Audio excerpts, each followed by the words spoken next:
Questions like, why are we here? What happens when you die? Where did we come from? And is there a God? The U.S. government has been shown to have had a long-term interest in Scientology. This is a practical question here. I know this is an illusion, or dream, or call it the way you want to call, you know? We are a bigger threat to the people who are secretly trying to control this planet than any other group on this planet. But the problem with an atheist is he believes that his belief is based on fact. Oh, it's wireless. Yeah, you got wireless one. He's impressive. He's a powerful guy. I can't make this shit up. The leaders of this are not just after our church, they're after the whole of this planet. He was put here to work out his own salvation. And we feel in Scientology that we've made a very big stride in that direction.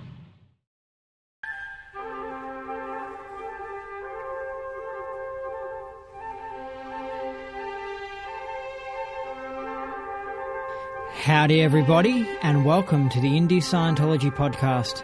I'm your host, Andy Nolch, the Space Cowboy, and isn't it lovely to be here listening to the good old Strauss?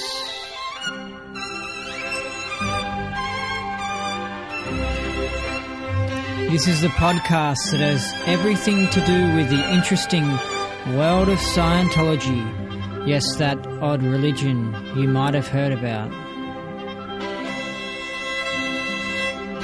If you don't know what Scientology is, then I'll tell you. It's a bunch of self-help books and exercises that evolved into a religion created by American sci-fi author L. Ron Hubbard in the 1950s.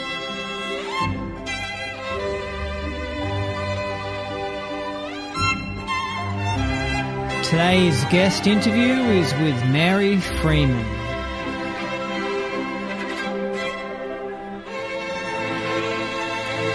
How did you like the last show with Andreas Gruss?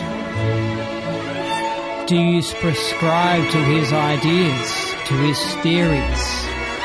Or are they not your cup of tea?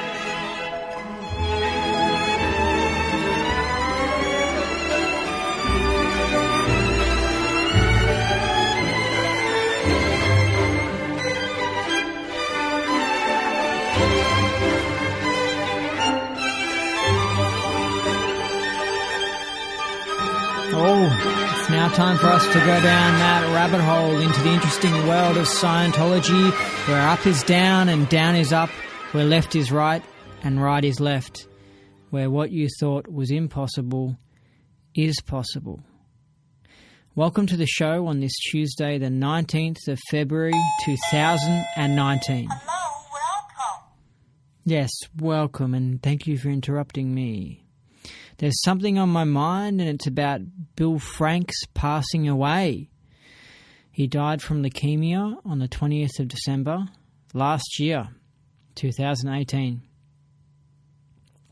Bill Franks is an interesting guy because he was like a top exec. And he was around in the late 70s during that action-packed time. And then he became like a defector. But he seemed to actually be an honest, good guy that didn't like Miscavige and what Miscavige was doing. But he's quite interesting because I think he exhibits evidence of being PDH'd, of being abducted and hypnotised. In Captain Bill's debrief, which I'm reading out with my Andy's Knowledge reports, I'm up to part 5 of it now. Captain Bill mentions how Scientologists were getting abducted, and the psychiatrists and the government people were brainwashing them and giving them PDH and trying to find out information about Scientology and sort of using them as plants. I wouldn't be surprised if Bill Franks was one of these guys. If you listen to an interview, I think, with him and Jeffrey Augustine, he shows signs of being PDH'd, like where his memory's sloppy and he remembers things wrong and stuff. And it reminds me a bit of what the astronauts were like, because the astronauts got PDH'd when they came back from the moon. And they showed similar signs with a foggy memory and just like, it seems like their mind has been messed with, because you ask them questions, they're like, oh, yeah, and they just come across as being a bit like, what the hell? Like, Bob Lazar shows signs of it as well. And we actually know that he did have his mind messed with when he was working at Area 51. He's a whistleblower for Area 51. And part of his job was that they had to get their memory wiped as to what they were working on and stuff. And if you listen to some of his stuff, he shows signs of being PDH, where he doesn't remember things, and then he says, oh, no, that didn't really happen, and blah, blah, blah. And he just seems like he's like a top scientist, and for someone to have like a really foggy and vague and crappy memory like that, and then to say that he saw a grey alien to John Lear, and then suddenly after that, years later, then he backflips and says, oh, no, I didn't really see one and stuff. And he's sounding like he's PDH'd.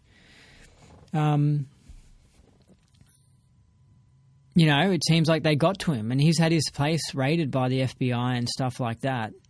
But if you listen to the latest movie that he's in, he doesn't sound like he's been PDH'd. When he sounded like he'd been PDH'd was some interview that's probably 10 or 15 years ago now, and it sounds like they got to him. You just listen to it and you're like, what the hell? Like, this guy sounds like he's had his mind messed with.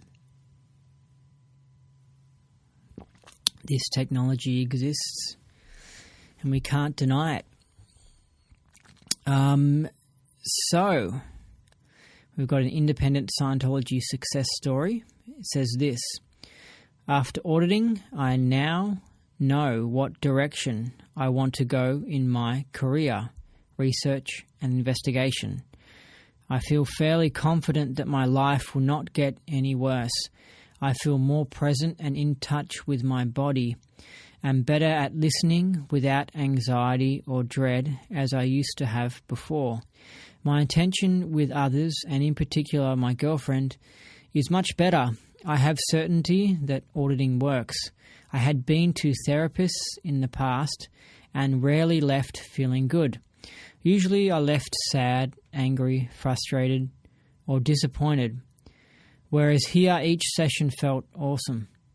This is way different than Church of Scientology auditing, in that I can talk about anything and everything without fear of going to ethics or being pressured to buy more or donate more at every entrance or exit. The tech is here and I'm grateful it exists. I recommend everyone try it for themselves and see the results firsthand. Looking forward to the next steps. That's from the Association of Professional Independent Scientologists magazine.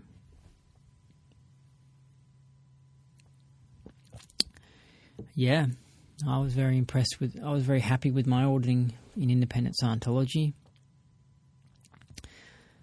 Now, by the way, there is something else that's on my mind. And I saw there's this group of people, you can call them squirrel groups. I mean, I don't like to call people who do other practices squirrel groups, but you could just say that in the funny sense of the word.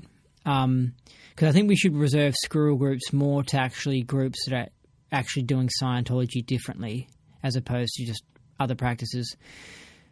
But saying that, there's a squirrel group that's called Universal Medicine, and it's gotten popular within the past 15 years. And they seem to have some, spiritual healing techniques, and they talk about entities and stuff, I think, and they have a bit of data on aliens. Sorry, my mouth is doing something. They seem to have some data on aliens and out there stuff and past lives. And I saw a hit piece on them the other day in the mainstream media, and it was quite the hit piece. It was like one of those 60 Minutes type shows, and they dedicate a lot of time to this thingo, and they were really giving it a hard time, and they were presenting it like it's a brainwashing cult and stuff. And so now it's, got more of a dirty name. You look it up on Wikipedia and it just is full of attack pieces. I think what it was doing is that it did a similar thing it does a similar thing that Scientology does, but Scientology was going through a similar thing in the 60s and 70s that they're going through now.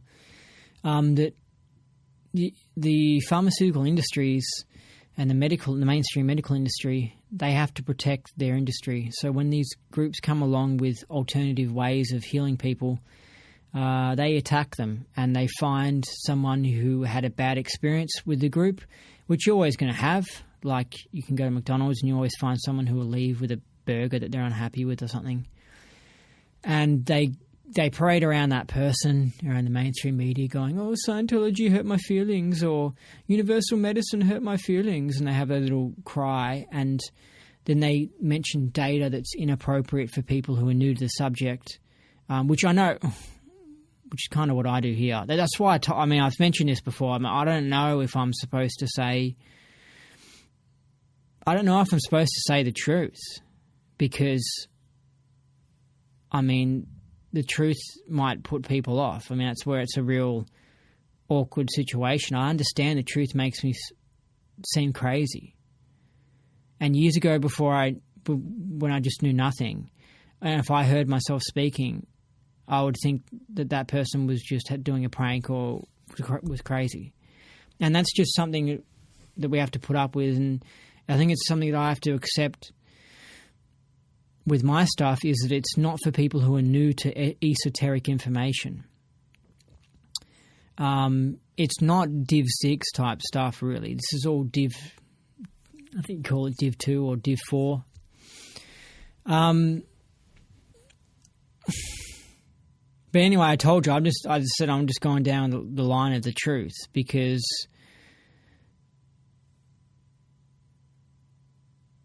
this is for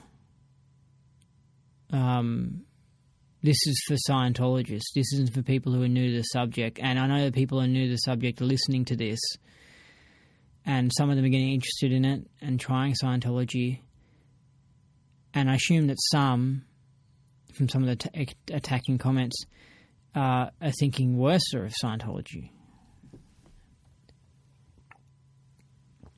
But whatever, I'm just going with the truth. If some Scientologist out there wants to come up with a podcast or a YouTube channel that is just for people who are new to the topic, that doesn't have any interesting, deep, esoteric information, then I recommend them to go do it.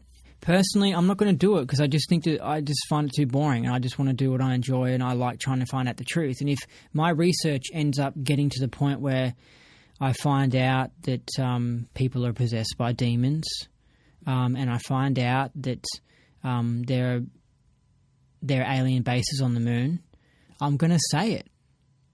And I know it sounds wacky and out there, but that's just how it is. Anyway, I went off topic.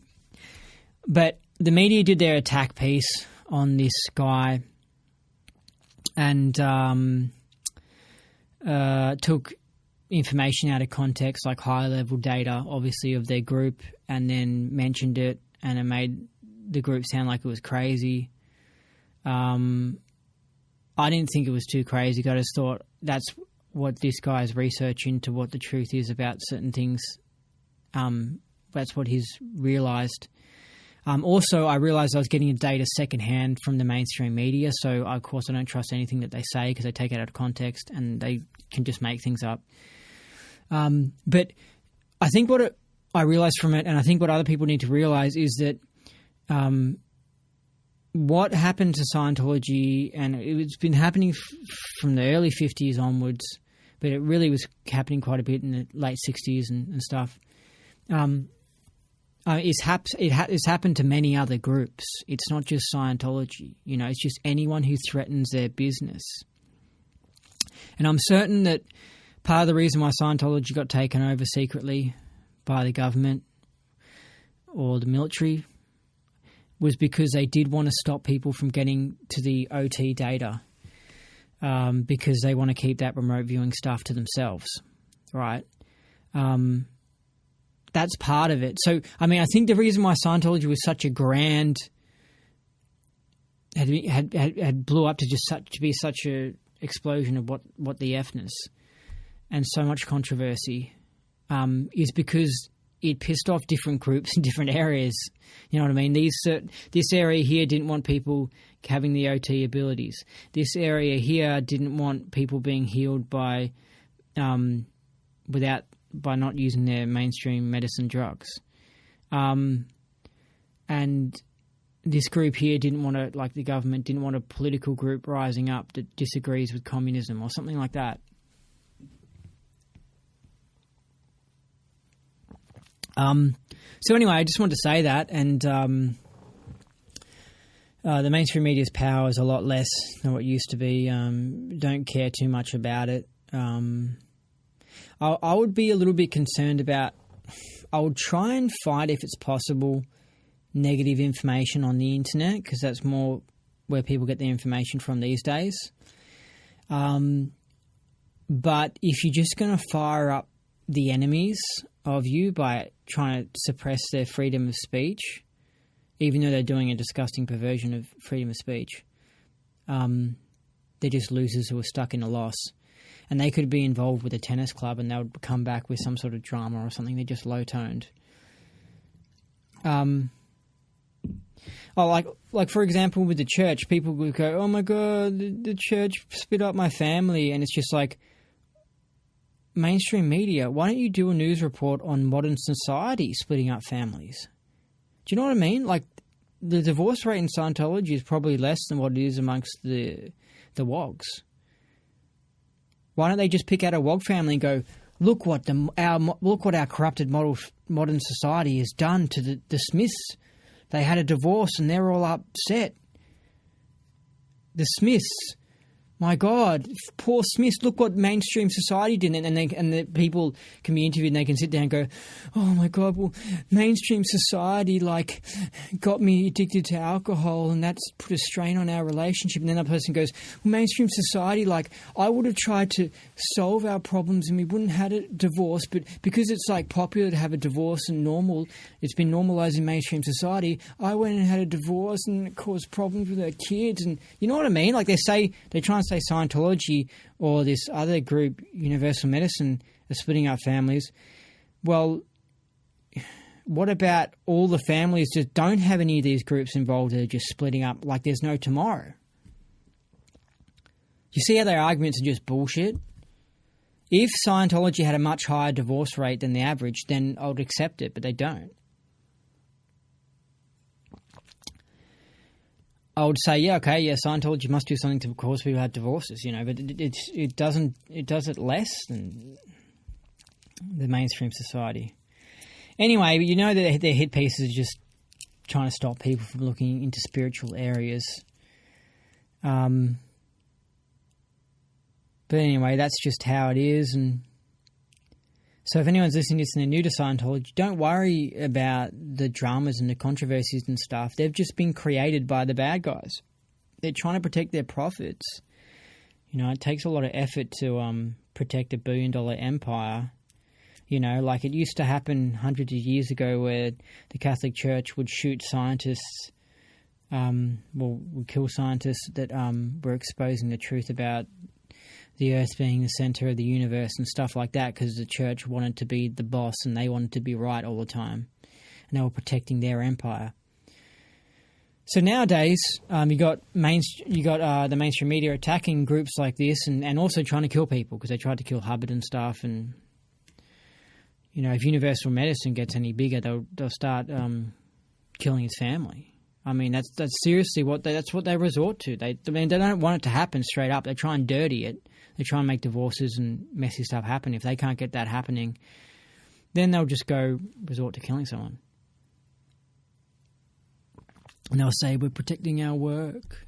How can my children be fed? I have to stop this universal medicine. It's all just a load of crap. Anyway, it's now time for Post of the Week. It's from Tita Mia, who posts a lot on the YouTube channel.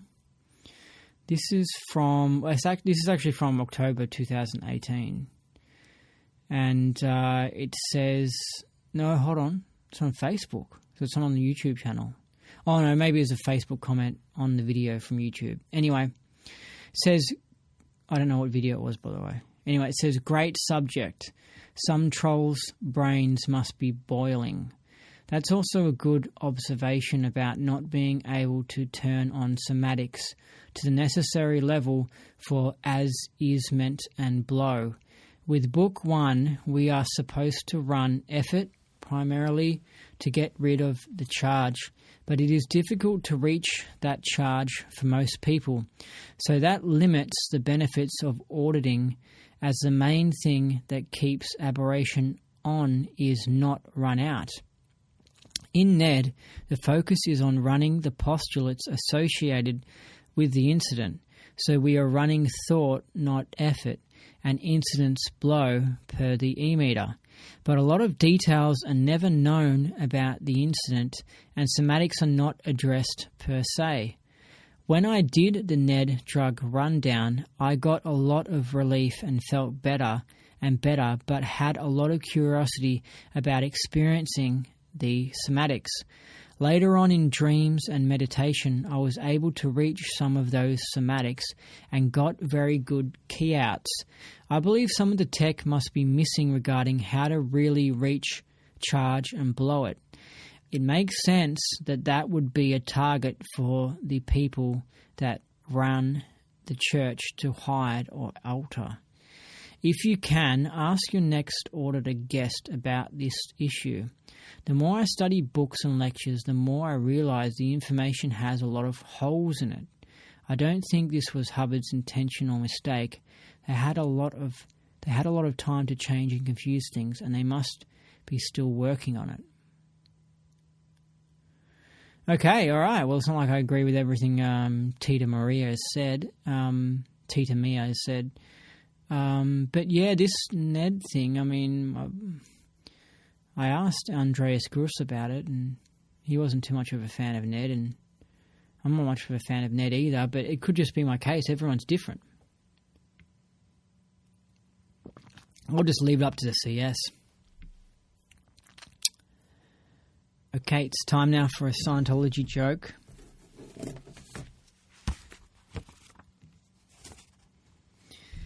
Did you hear about the Scientologist who broke an arm raking leaves? He fell out of the tree.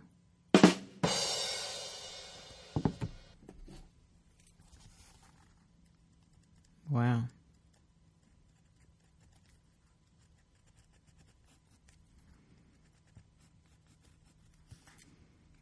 Talk about a 1-1-y Andy Nolcha reading these little snipering attacks on Scientology. Look at him, he's really secretly a 1-1. He hates Scientology. Look at him, he's a classic 1-1, isn't he? Artfully deceptive. Oh yes, yeah, he's a squirrel, that guy, trying to pervert the tech. When on that hit piece about the universal medicine I was just talking about, they showed some guy and he was like, my ex-wife was in universal medicine. And I instantly thought, I looked at this guy and he had a bit of that look on the face where sometimes 1-1s have it, where they have this little glow in their face and somehow they mock it up. It's part of this fake valence that they're stuck in, that they're the most perfect person. But it creates this glow in their face, so they look very photographic. They look very nice. They look very PR-y and nice. And I could see, and he sat down, and he looked like a normal Aussie man, like 40-year-old man. But for a few seconds, I thought, do I recognize that little glow in the face or whatever? Is he like a 1-1 or whatever? Because he was sitting down and he was complaining about his ex-wife, so I thought, he must be low tone. And then he goes on and he says how his wife got into it and how he didn't like the rules or thought it was silly and sort of laughed at it a bit. And he had that glow on his face, and it was very, very good from the mainstream media's hit piece point of view. Like, you go to interview someone, you don't want to interview a former member who's got Down syndrome and they're like, oh, universal medicine was bad, because then you'd think, well, I don't care what that guy says, but you want someone who looks really nice and professional. You want someone to be an upstanding citizen, and then they're saying Scientology's bad or universal medicine's bad. And, oh, by the way, I mean, I don't know if universal medicine is bad or not. I mean, maybe it could just be shitty tech that doesn't even work. I mean, I don't think so, because it's selling, so it has to have something that people are getting benefit from. But that's regardless of it. I know a hit piece when I see one. Because, of course, they didn't really go into so much about what the therapy was that they're doing and if it works. They didn't really do a test of that. They just had a reporter rock up and be like, Sergio, what do you say to blah, blah, blah claims or whatever? And the reporter just rudely busts in and forces his way in and doesn't, like, ask for, like, a nice, polite interview. He just, like, tries to, like, scare the guy and intimidate the guy. So then the guy tries to run away, and then it makes it look like the guy's like this shifty dude trying to run away, and it was just really stupid. But I was kind of more offended about the behaviour of the journalists. I just thought, wow, these mainstream media people are so rude. Like, this is just rude behaviour, just busting onto their property and, like, trying to force a camera in their face. And I just thought, wow, like, this is embarrassing. Like, this is naughty behaviour. Like, he's trying to accuse the guy, Sergio, of being naughty, but, like, he's the one who's doing the naughty behaviour. Anyway, sorry, I'm ranting. But this dude who was talking about his wife, who was a 1-1, later on in the show, it then cuts to him on stage as an amateur comedian saying stand-up comedy jokes. And then he was saying some joke about, you know, like universal medicine or something, you know, jokers and degraders style, you know. And I was like, oh, yeah, that's right, he's a 1-1. I was like, I knew it. I was like, yeah, that's exactly right, he's a 1-1. He's one of these stand-ups, these amateur stand-ups, because I know them from Melbourne and stuff, and I know that the type of personality that gravitates towards stand-up comedy. And you get a lot of 1-1s. And I'm not just saying this because of jokers and degraders.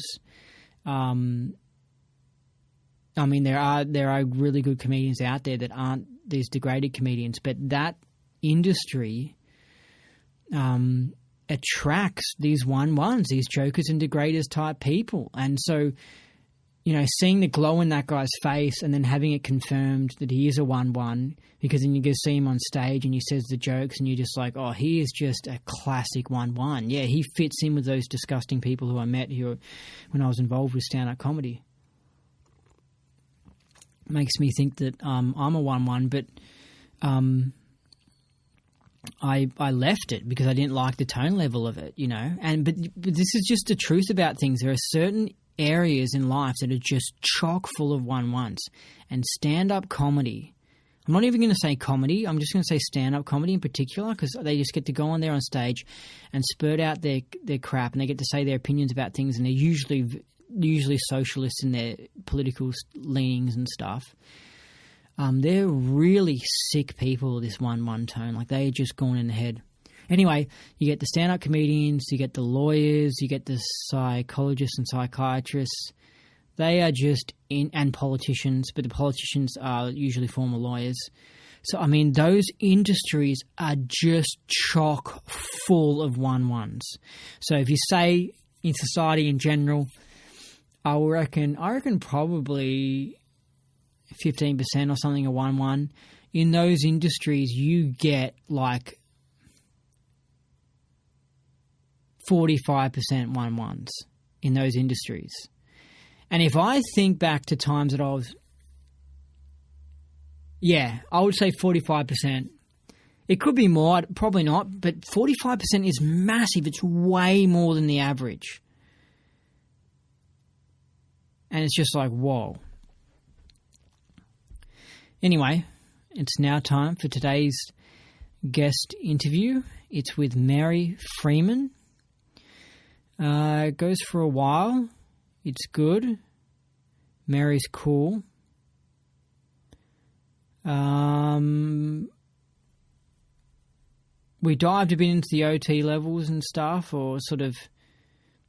We dived into the area of speculation a bit, which I don't quite want to get into too much, but because it's speculation, it's just guesses, but it was a little bit messy, I feel like, for the first half of it. But anyway, it's pretty good, so I hope you like it. She's an auditor. I would recommend going to her.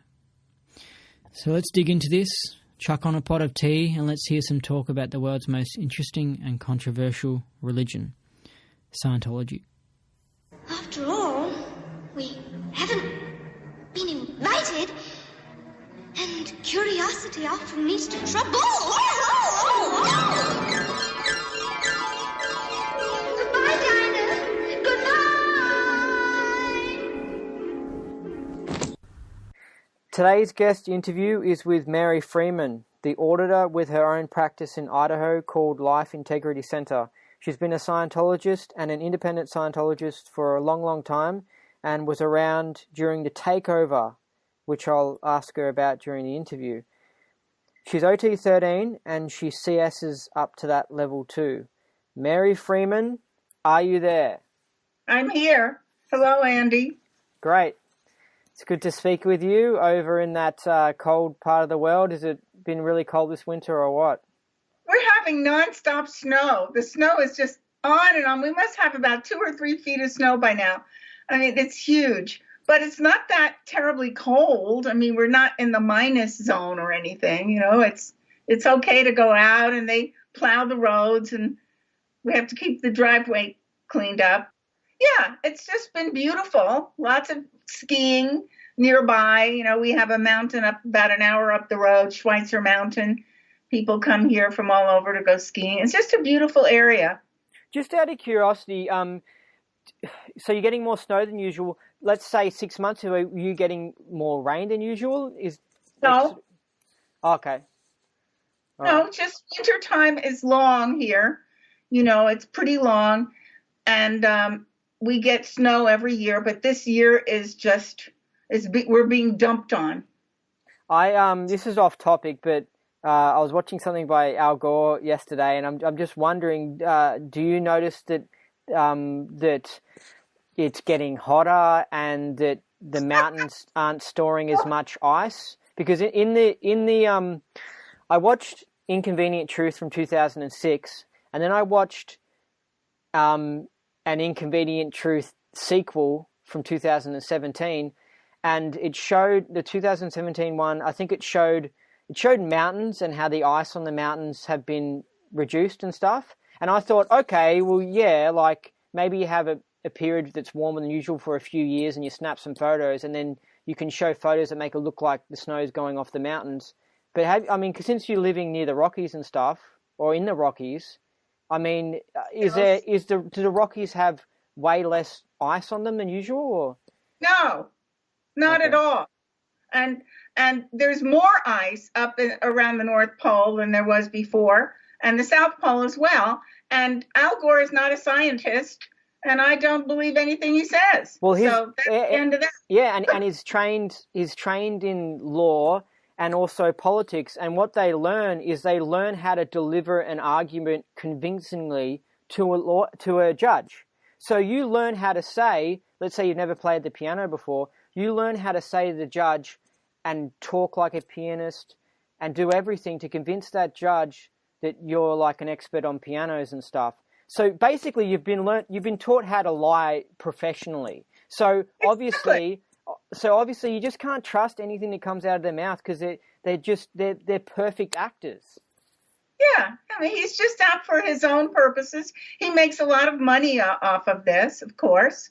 And he's got his huge carbon footprint, bigger than most people, with his private airplane and everything, and his houses, huge homes. I mean, the guy is completely doing the opposite of what he's preaching. So that alone, right there, destroys credibility.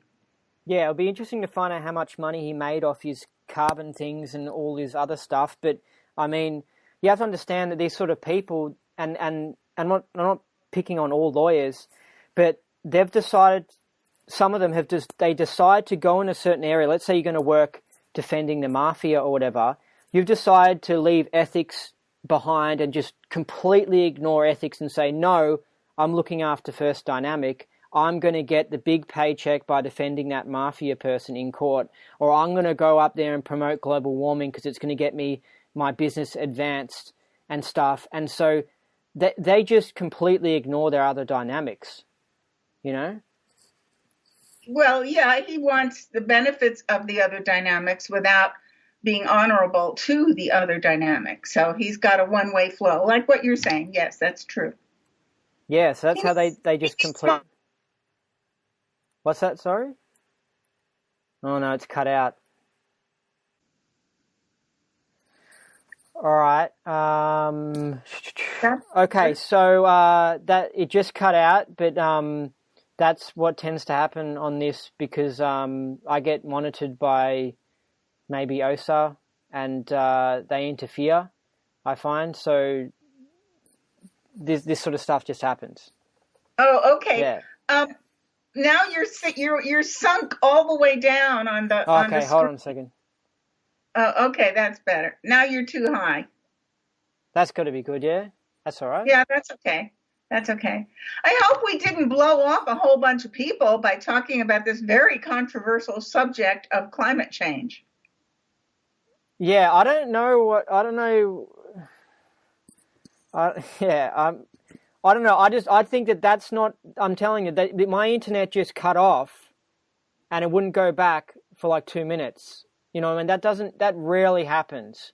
You know, and every time I go to do Skype interviews, the sound quality is actually kind of okay today, but other times the sound quality is really, really bad, you know, and when I do study sessions or I call other people on Skype, sound quality is all right. So, I mean, I'm sure there's someone interfering, causing these problems. Well, yeah, but this happens a lot between here and Spain and other places. I've had a lot of, that's why I switched over to Zoom. It's better. Yeah, I'm going to sort that out. Anyway, so, I mean, my conclusion on the whole global warming thing is that regardless of whether or not it's happening or whatever, I think that it's more likely global cooling's happening. But whatever they're doing, they're definitely trying to run some sort of control program on people. It's some sort of control thing or someone's making profit off it. Yes, well, that's a whole other conversation, which we could spend hours on if we wanted to, but... Yeah, it's irrelevant. That's a big controversy. No, and there might be people who would be disappointed or disheartened to know that, you know, we think this way and they don't, and therefore we're not okay or something like that. But I don't mind. People can have their opinions. That's fine. Yeah, and it's good to hear data from you that's near the mountains. It's not like they're all, you know, all the ice has gone off them and, you know, this great cataclysm's coming and all that stuff. It's just like, nah. Yeah, the statistics prove all these claims are erroneous, exaggerated. The real statistics, which I even saved some because there was so much going on about it, it's just silly. I think the whole thing is just being created to create panic and put people at effect so they'll go along with whatever the program is. Yeah, exactly. Okay, so a bit about you. You're auditing people these days? Yes, I am. And what is your center's not affiliated with Ronsorg, is it? Or is it? It's affiliated, but it isn't tied in. In other words, I was trained by someone who was trained by Captain Bill directly. I've worked since 2003 and since 2002 and 2003 on this Captain Bill levels as well, you know, delivered them, Excalibur and that.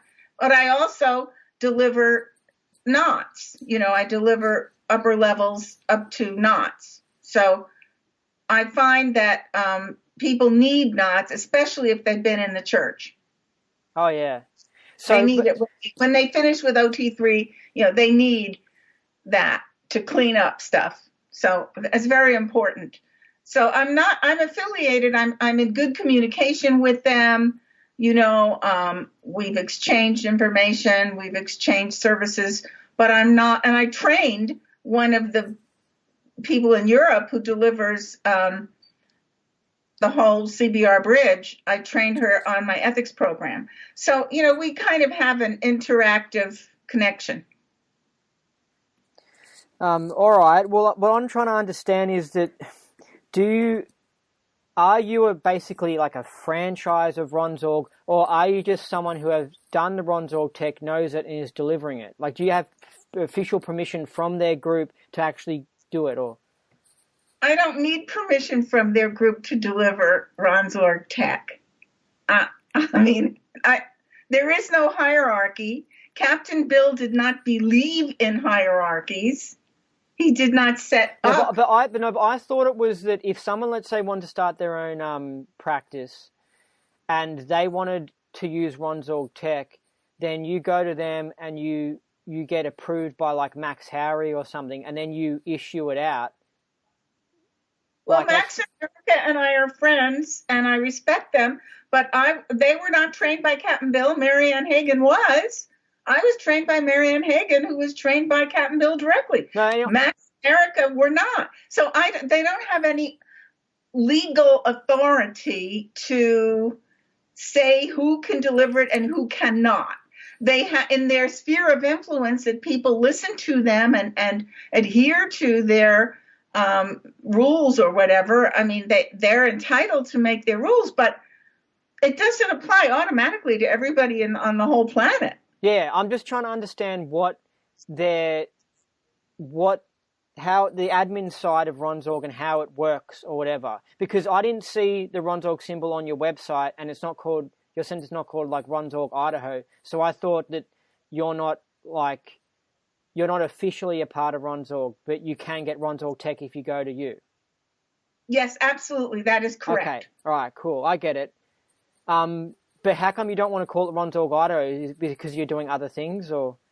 Because I do things. I do the standard LRH bridge, and I do the upper levels, and I do deliver knots, and they do not. I think knots is very important. Oh, so they don't deliver knots? No. They do their Excalibur. Yeah, they deliver Excalibur, which is fabulous. But doesn't Excalibur have knots in it? You could say that. See, originally when Captain Bill created what is now called Excalibur, he originally called it Super Knots, okay? And it was a streamlined version of the Knots program, New Era Dynetics for OTs. I mean, he put together a much more effective, efficient way of doing it, with keeping things going on a certain pattern and a certain track, and very organized, okay? But he didn't include the original Knots program, which I was trained on by the person who wrote it, which was David Mayo. And David Mayo was working with LRH because LRH was very sick, and he created the Knots program as a repair program for LRH when he was sick, and he saved him and made him, get well. So that is the actual program of Knots that I use. But I don't CS people to go on to solo Knots. So actually, for me and for my understanding of the tech, and I was trained by LRH on the first Class 8 course on the ship. I mean, I've been in Scientology since 1962. I became an auditor in 1963. I was auditing people when, a lot of these people now that are trying to be in charge of everything, weren't even around. So I see the value of the Knots program, which I was trained on by David, that comes in between the OT3 band and the Excalibur band. It kind of is a very good transition, and it handles things that are, you could say, random charge. I'll call it that way, random charge, that needs to be handled before you get into an exact designer organization of an exact delivery system of Excalibur. there are things that have to be repaired. It's a repair program. It's really, when it came out, it wasn't an OT level at all. It was just a OT repair program that came out in the late 70s, actually, Knott's was. And then Miscavige decided to make it into an OT level. Well, okay, that's nice. And then he expanded it all out into OT 5, OT 6, OT 7. I mean, and people who have been on OT 7 haven't, from my experience and from information that I've had, and a lot of other people have found, the OT 7s, when they drag on and on and on and on and on OT 7, do not do well. So rather than do OT 7, I go from Knott's as much as it's needed to get the EP of the repair, and then I move them on to Excalibur. All right. So, but my understanding was when you go to Ronzorg, you can do the solo Knots as well, or Excalibur. You just choose. Not that as far as I know, they don't deliver solo Knots. Okay. So, solo Knots has a bad rap. Solo I know Knots it does. I know. Yeah. Okay, but you recommend that everyone should do solo Knots and Excalibur combined. No, absolutely not. Solo Knots is OT 7. I do not deliver that. I think it's possibly dangerous. Interesting. Okay, hold on a second. You confused me. 2 minutes ago, weren't you just saying what David Mayo discovered and solo Knots? Weren't you just saying that it's a good repair? He created audited Knots. That's OT 5. Okay? Audited Knots. It's a program. Okay? Yeah. It is incredibly good. It's a repair program. It is not OT 7. It is only OT 5. That is the one that I deliver, and I deliver it as much of it as is necessary to get an end phenomena and a good point to get the person repaired, basically, a repair EP, and then they go on to Excalibur. Okay, cool. So you deliver part of solo Knots, a certain part of it. No, solo means the person is auditing himself, okay? Yeah. Right.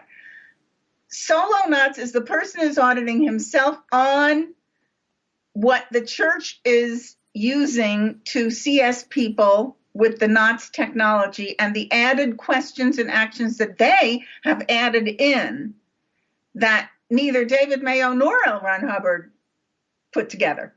But I'm just trying to differentiate this. Yeah. Excalibur is its own thing. Yes, it's a solo level. Yes, it would be the equivalent of OT 7 and OT 8. Okay. It's a solo level. But I audit the person on Excalibur for the first 10 hours or so to make sure they're on a roll and they know exactly how to do it. They come over to my side. They get on the meter. I watch them. And then when they kick me out of the room, they're ready to go solo. Okay, so when you say you're concerned about OT 7, are you talking about the church's version of OT 7? That is correct. Okay, all right, cool. That is also called solo Knots. It is not called Excalibur in the church. It's just, we don't do anything related to solo Knots other than Excalibur as it was designed and put together by Captain Bill back in the 80s to handle problems that people were having on solo Knots. Okay, so sometimes you do have to do solo Knots to handle cases that have been screwed up from the church's solo Knots? No. Okay. The only thing I do is Knots, which is audited. Only audited. I do not deliver solo Knots. I deliver then Excalibur. Excalibur is the replacement for solo Knots. Okay, I mean, I know it gets all difficult because there's two versions of, let's say, OT 7 that the church had, because they had the original and they had the changed one, right? Am I right when I say that? I don't know. I left the church in 1983. Yeah, well, in like 79, didn't they have OT 7? But then in 83 they released new OT 7. I wasn't around flag or anything on those lines to get new OT7. So well, anyway, it's all confusing and stuff. But okay, but how about, can you give me like a fairly short but thorough answer as to just explain the OT levels starting from 1 up to 8 and Excalibur, and the difference? Like, can you just summarize the OT levels? Because we've gone a bit too deep on it, and I think people in the lower bridge will just be like, what the hell are they talking about? And so can you clear it up? Well, after you've handled the first dynamic charge, there are other dynamics that impinge more. Your space opens up and you become more vulnerable to energies and things that are not on your first dynamic case, So you're kind of, to some extent, being affected. It's sort of like if you walk into a hospital and you feel good, and then you walk out and you feel bad. Well, what happened? You got some dark energy that you ran into that maybe got stuck, right? So it isn't your case in the sense, it's not your first dynamic case. It's only because you walked into the hospital and you got impinged upon, or you got affected by things. So the OT levels handles, see, you've got the first dynamic, then you've got all the rest of the dynamics. Well, the OT levels actually is a bridge. It bridges you over into taking responsibility and being able to audit on a pan-determined level rather than just self-determined. I mean, you're now taking more responsibility for more elements in your immediate environment, and then further on out as you progress, that you are, at some level, you're participating. L. Ron Hubbard said way back in the 60s or whatever, he said, nobody's going to go totally free until everybody else has gone totally free. You can't go totally free until everybody has. So therefore, you're taking some responsibility for making sure that you're freeing up theta and trapped theta. You're freeing it up on different levels in the universe, and even your universe. There's 3 universes, right? Your universe, the other person's universe, and the physical universe. Well, clear, and before the OT levels, you're just dealing with your universe mostly. And then when you clear on that, you start branching out into the other universes and taking responsibility for the game that you're involved in, interacting with ARC, with other beings on a very large playing field. And you only have this one little body right now on this planet, which makes it look very limited. But really, as beings, Thetans, we have very expansive reach and very expansive awareness and ability to communicate and participate. If you land on a planet, or if you sign on to a game, and it says in the game that you could fall off a mountain and you could hurt yourself, but the price of the ticket, that's the price of the ticket of having a mountain. Okay, you have a mountain, you agreed to have a mountain because mountains are fun, they're beautiful, they're aesthetic, they're majestic, they're great, they're adventurous. So the price of the ticket for adventure is risk. Okay, you are at risk to the degree that you sign on to say, yes, let's have mountains in this game.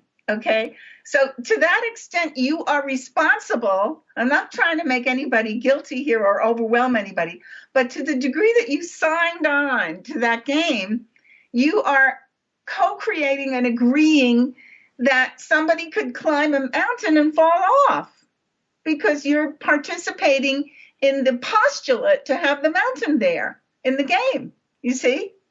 So that's an example of OT. And then when people get OT abilities, they can send out their intention and actually improve things in the game and make things a little bit less dangerous, a little bit less risky, a little bit more,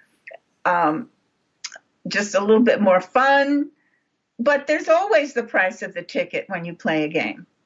All games are aberrative. Some are fun.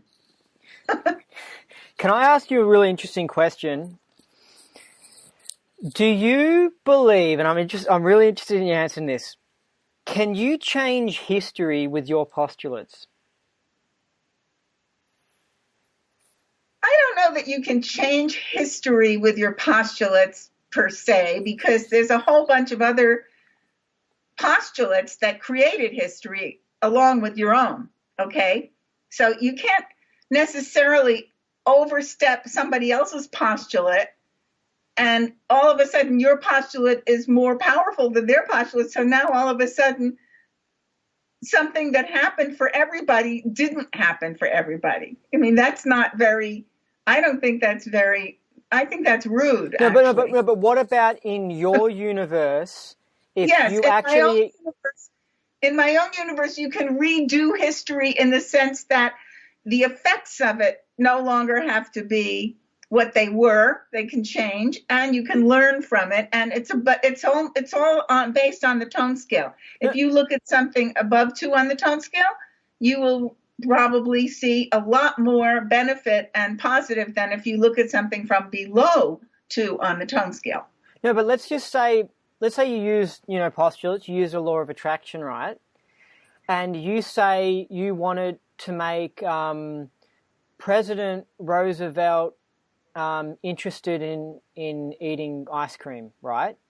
And you actually put out that postulate, and then suddenly you noticed all this evidence that President Roosevelt loved ice cream. And you're like, what the fuck? Okay, let's make President Roosevelt really like motor cars. And then next minute, you get all this evidence that Roosevelt was like secretly a motor car racer or something. Have you experienced that sort of level of like universe changing? Where it's like just whatever you put your attention on, you get. Like you can just create your own reality. Do you know what I mean? Like you can just you can go right now, let's make Ronzorg really good perfect tech. Or let's make the church really good perfect tech. Or let's make like Avatar actually the better version of Scientology, and just whatever you postulate just can come true. Yeah, that's an absolute, and there are no absolutes in the game. There's only absolute at static. So, if I say, okay, let there be ice cream, and I snap my fingers, and every postulate I make comes true, that's a no games condition. That is the opposite. But I don't know. I just noticed that my experiments with postulates and with like the secret, the law of the attraction, is just whatever you put your attention on, you get. So you can just you as a Thetan can tune your mind or whatever to whatever reality you want, and then you can pull that in and then you can create that. So it's kind of like silly. I've seen that happen a lot. Things that I put my attention on come into my life. If you put your attention on things you don't want, you'll create things you don't want. So if you put your attention on what you want instead, you'll pull in what you want. So what I'm saying, it's hard to work out it's hard to work out accurate history when your history can change from Roosevelt suddenly being an ice cream hater to being an ice cream lover. Do you know what I mean? It's like no longer are you an effect of history, you decide what history is. Do you know what I mean? As I've said before, there's more than just my agreement or my postulate that contributed to historic events. And for me to just try to wipe the slate with my postulate, everybody else's postulate no longer matters because now he likes ice cream. I mean, that's not a very responsible thing to do. And I don't think that we have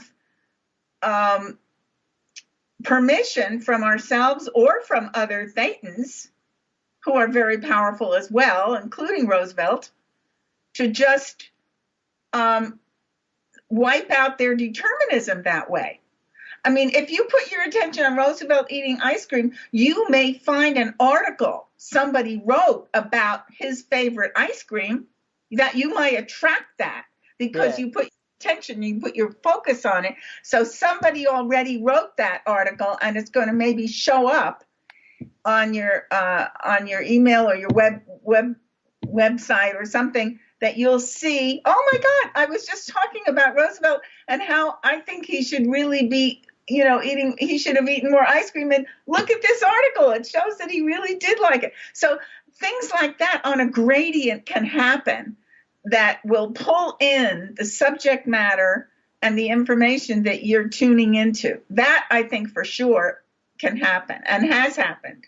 But what about, let's make it like, let's come up with like a reasonable example. There's the ice cream thing, because it's weird. But let's say you're someone who's left the church and you're wanting to know who to get audited with, what group to be involved with, and you're thinking, and you're quite OT, and so you can do this thing where you can create your own reality. So you're like trying to work out, is Mary a good auditor? Or should I go to Max Howry? Or should I go to the Advanced Organization of the Great Plains? And then it's like, hold on a second, how can I find out the truth is if I determine whether or not they're good sources of tech. Do you know what I mean? Like you can be so OT that whatever you decide. So you can decide Mary's the best, or you can decide Max is or John is. It's whatever you want to do, you know what I mean? It's whatever you put your attention on, you get. Okay, well, that could work out well for you. Doesn't necessarily mean that the next person is going to find that Max Howry is better than me, or I'm better than him, or this person's better than that. It's a matter of what their products are. You need to do your due diligence and look at the products and the success stories and figure out what makes the most sense of where to go, including environment, distance, availability, No, but what if you're so OT that you're in that condition where you no longer look to the effect of the environment and you determine it? So if you say that auditor isn't that good, then they won't become that good. So it's just for you, yeah, but not for everybody, because they have their own postulate and determinism. It's sort of like there's the Man in the High Tower. There's a video series that's on Netflix or on Amazon, and The Man in the High Tower. And this is all about what would have happened if America lost World War II. And the whole thing about Japan and Germany dividing up the country and how everybody is subjugated now. Part of the country's under Japanese dictatorship and part of the country's under the German dictatorship, and Hitler is running them, and the whole country is a completely different place. I mean, that's a movie. So if you say, "Oh, I think we should have not won World War II. We should all be speaking German or Japanese." I mean, that could happen for you, I guess, in terms of some manifestation. I can't imagine exactly what. Maybe you'd tune on the television and there it would be, The Man in the High Tower, in answer to your postulate. But I don't think you're going to turn America into Nazi Germany and Japanese overnight because you made a postulate. Yeah. Does that make sense? Yeah, it makes sense. Yeah, I'm just trying to think of. I just noticed there's been moments in my life where I've stopped turning to the universe to get an answer or something, and realized that I actually determine what happens in the universe, and I'm just going, oh, it's hard to come up with accurate historical accounts of things if the universe is this moldable thing that you can just change. Yeah, the whole idea of the physical universe is that it is an agreed upon playing field. It's what we call reality. Yeah. And we all participate and agree to have reality be, a certain predictable kind of experience. And if it's just up for grabs every second of the day, so that one day there's an elephant outside and the next day you're in a desert and there's no food, and then there's a mountain, and then there is no mountain. That's not the physical universe. The physical universe is based on agreed upon constant creating of something predictable that we all can participate in. Yeah, so it's playing field. Yeah, so a Thetan has to An OT has to learn to go into agreement, pretty much, in order to have a shared reality. Well, we learned that pretty well before we went OT, didn't we? Yeah, but it's funny when you go on the brink of, like when you're breaking out of being, I guess it's like the,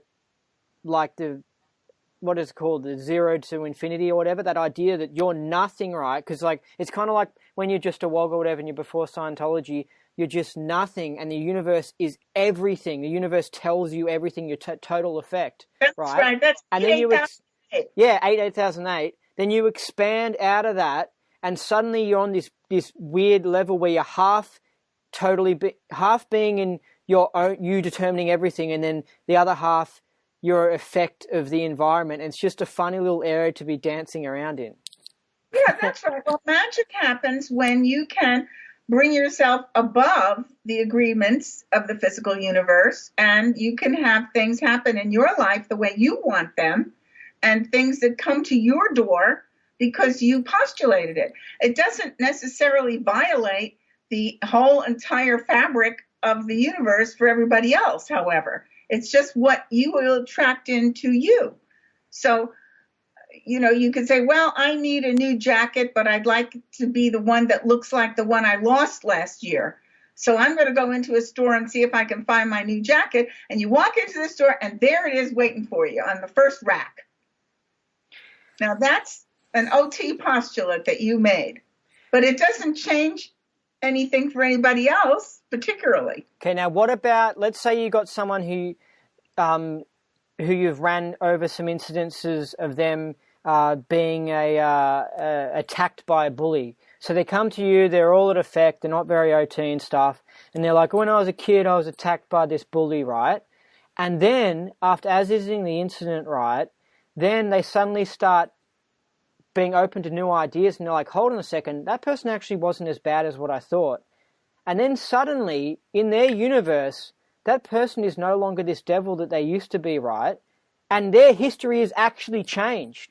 That's right. It changes it. Yes, it does. It changes it for them. Yes, it changes it for them. No, but what if it actually changes for other people? Like, what if that person asks their other friend about this other person who was supposedly the bully, and then that other person says, yeah, that person was good as well.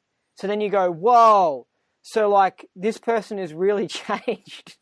Well, that can be done on the suppressed person rundown, where you blow the charge on the person that you are PTS to, and then you handle your charge on it, and then you get a phone call or a communication from them, and they reach out to you.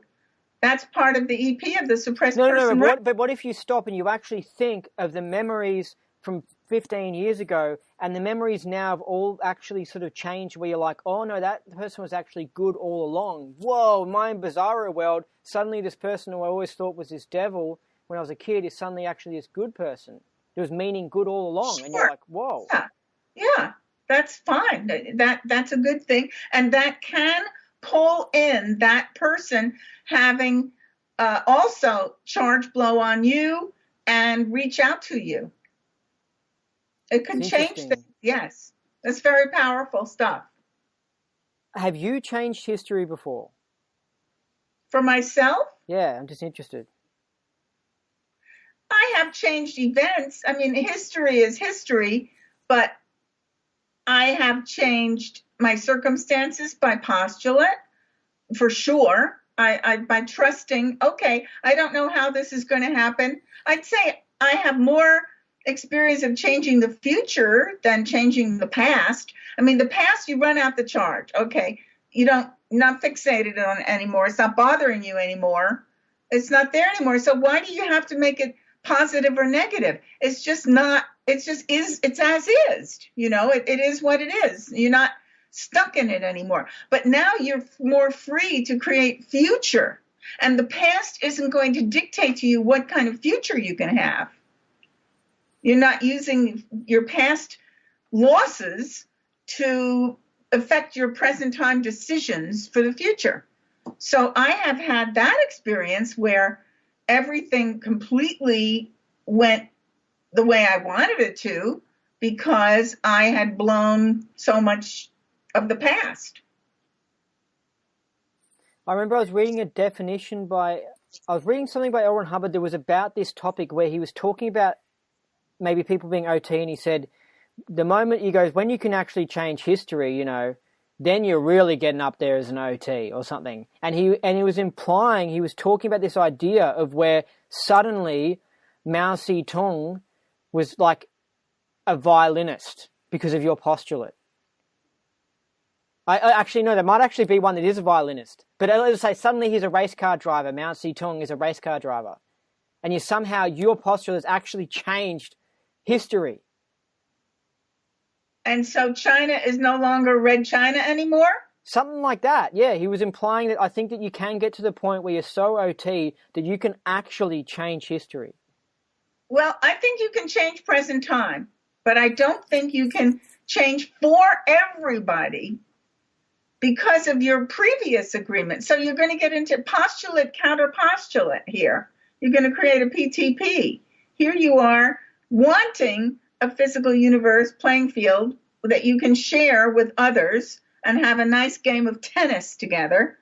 And then at the same time, you're saying, no, I don't want a predictable, stable universe. I want it to be up for grabs, and whatever I say happened, whatever I say didn't happen. So you're in conflict with your own postulates at that point. So I would say, yeah, you can change history in the sense of the effect it has on you. You can change history on its effect on present time for others as well. You can raise tone level. You can see things from a completely different viewpoint, like what you thought, like you said before, something was very, very bad. Turns out it wasn't so bad. Maybe it was even good because you learned something very valuable from it, and you were able to go out and use that knowledge and create great wealth or success. So in that sense, you can change a lot, but you're not necessarily changing. In my experience, you're not going back and eliminating a major event or any event. You're not eliminating, you're just getting the charge off of it so it's not sticky. See, there is no such thing as the past. It's gone. The only reason there's the past is because you're mocking it up. Yeah. There is no time track. There is no time track. That's what I'm thinking. That's what I'm thinking. You're changing your mock-up, so you change up the mock-up of what was going on in the past, and then suddenly Mao Zedong was a race car driver. I don't know. For you, maybe, or maybe you find out that on the side he liked a certain hobby of running race cars, driving race cars. Maybe you find that out, and maybe you make that happen. But it doesn't change the fact that he created the history that he created at the time in China. I mean, China isn't necessary. I don't think you're going to turn on your TV the next day and China will have disappeared, or it's back to the old traditional China, and communist China is gone. I don't know. I suppose that it's possible that could happen, kind of like going through a doorway or a gateway to another version of this universe. I guess you could do it that way. Yeah. But I'm sure there'll be plenty of people that are still back there in the old world where China was China, in Red China. There'll still be people in that version of reality. But now you could move forward into a new version of reality, I guess. But this is all very speculative. I know, but I think it's just we're diving into how far you can take postulates, I guess. Okay. I think that we can just do anything. I think we can just go really far. Okay, well, that's okay by me. Whatever you want to do is fine. All right, so I know earlier we were talking a bit about the OT levels, and in case somebody who doesn't know a lot about them or whatever, we're trying to clear it up. So let's just say, what would you do if you were in their situation, if you just heard what we were talking about half an hour ago, and now they're confused because they're in like a condition of, I don't know, doubt, because they're like, what, they were saying the old one was fake and that's not good and that's blah, blah, blah. Like, what would you say to them? What advice would you say to them? This was a conversation that we were having about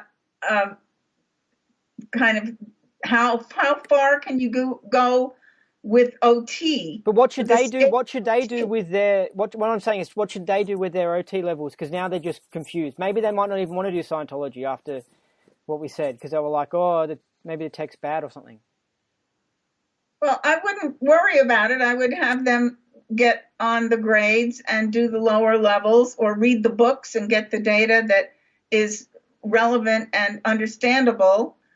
Maybe do a comm course and do a co-audit and get some wins with it and try it out. And don't worry about the OT levels. It's all theoretical until you get up there. Yeah, but who should they go to? Which OT level should they do then? They shouldn't do any OT level. They should do the beginning levels. No, but let's say there's someone who is on grade 3, or they're clear and they listen to what we were talking about. What should they do now? The solo course. Okay, and all right, and so obviously you approve of the tech that you deliver, right? So they should go to you as well, right? Or others that also deliver the solo course and have good products. Yes. But the church's OT7 is bad. I don't think it's workable. I think that it has dangers involved with it. I don't think that it's harmful for someone to do a little bit of solo auditing on maybe OT7 type stuff, but just a little bit. I mean, they do it for years. They get stuck in it. I don't think that that's healthy. That's my observation. Why? I would say that the Church of Scientology has done something with the technology that has changed it in some very drastic ways, and you can't trust it anymore. Okay. I did I took a while on my objectives, right, because I hit some processes that just had a lot of charge, and I wanted to just keep on going until they stopped producing change. And there was a point where it pretty much got flat, right?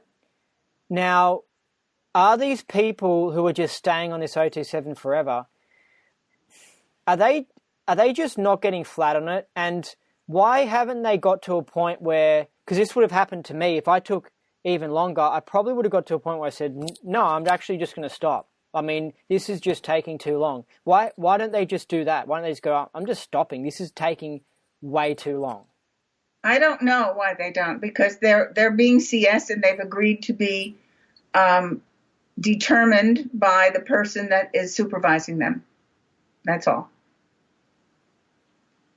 Yeah, but okay, well, because I would disagree with that. I would be like, okay, all right, maybe this process has got a lot of charge on it, and I spent ages on SOP 8C, for example, ages, right? But I reckon if it took another 100 hours or something like that, I would have said, okay, no, this has just gone too far. There's something wrong here, and I would have moved on. But they just seem to not be saying, hold on, they seem to just. Well, some of them leave. Some of them come out, and they fall out of the church, and then we catch them out here with a safety net. Yeah, I'm just surprised that they don't have a level of their tolerance level. I just surprised that they have a tolerance level that can allow them to go for that long. It's like, oh wow, that's interesting, you know. Well, some people get very stuck in. And they're not allowed to find out that we're even out here. So they think it's the only route to freedom. So they give up their integrity, their knowingness, what they're aware of. They give it up. Yeah. I'm also thinking of the people who are outside the church, though. I'm also thinking of the people who are outside the church. People outside the church don't seem to get as quite that into that kind of stuck in a dictatorship. They don't. They have more freedom. When I first came into Scientology in 1962, I was able to go to any place I wanted. I could go to the DC org. I was at the New York org. That's where I'm from, New York. I could go to the center up on 77th Street on the east side. I could go to a franchise guy that was auditing. And I wasn't on a routing form. There was no routing form. There was no permission. You didn't have to nobody owned me. I could go the comm course at the New York org, the co-audit uptown at the center. I did that literally. I did the comm course at the New York org, and I did the co-audit up at the center on the east side in New York in Manhattan. Nobody complained. It was all one big, wonderful group. Everybody was friends. You know, the org was the org, and the centers around, they weren't called missions. They were called franchise centers. They had their practice, and then you had individual auditors, and you could even go to a squirrel, right? And you go to the squirrel, and you get messed up, and then you come back to the org, and they'll fix you. It was really easy. Really easy. It was really user-friendly in those days. Nobody owned anybody. It was really nice. Yes. And there's a policy on that. There's a policy on that. It's called Org Superior Image.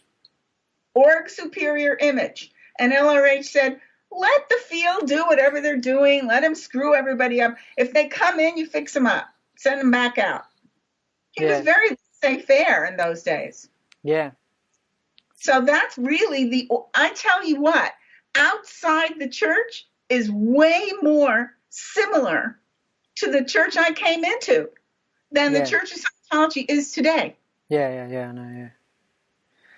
know, I'll just finish up the OT thing. So, how does it aberrate them? Because I don't know why this is in my universe. I think I was just reading about something recently, but anyway, just why does it aberrate them? Like, what's the deal with that? Like, I mean, I'm pretty sure that if I kept on running an objective process, it'll just make me feel drained and bad.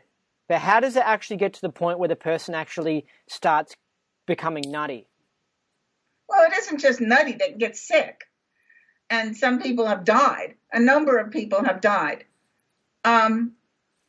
You're running into areas of charge that the level that you're on is not addressing, because overrun can run you into levels of charge that are not able to be handled by the level that you are on.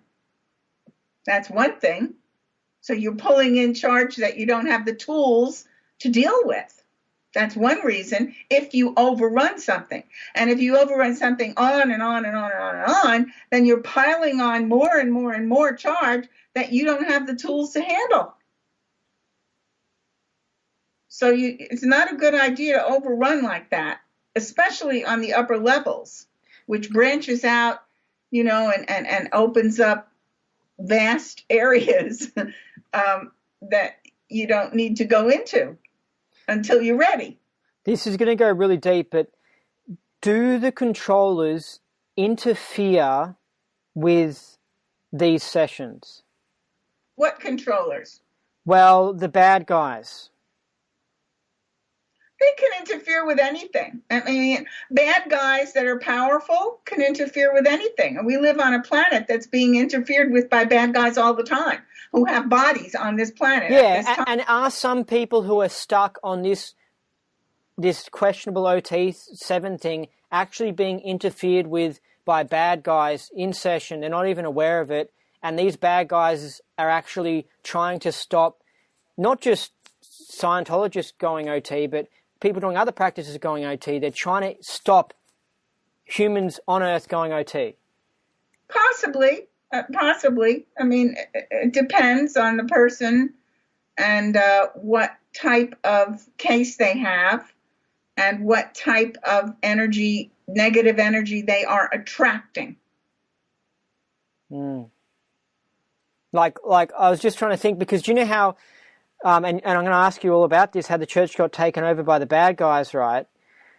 Part of their taking over, did they also intentionally go in, like, it's possible they could have, and I think they did, like, actually change the OT levels, but did they also say, let's also actually interfere with their auditing? and make it and stuff up their auditing so that they can't go OT? Well, the Church of Scientology, I think, has been interfered with by enemies within and without to stop people from getting trained and go OT. Yeah, but should OT7 be worried that they're actually getting screwed with by the bad guys?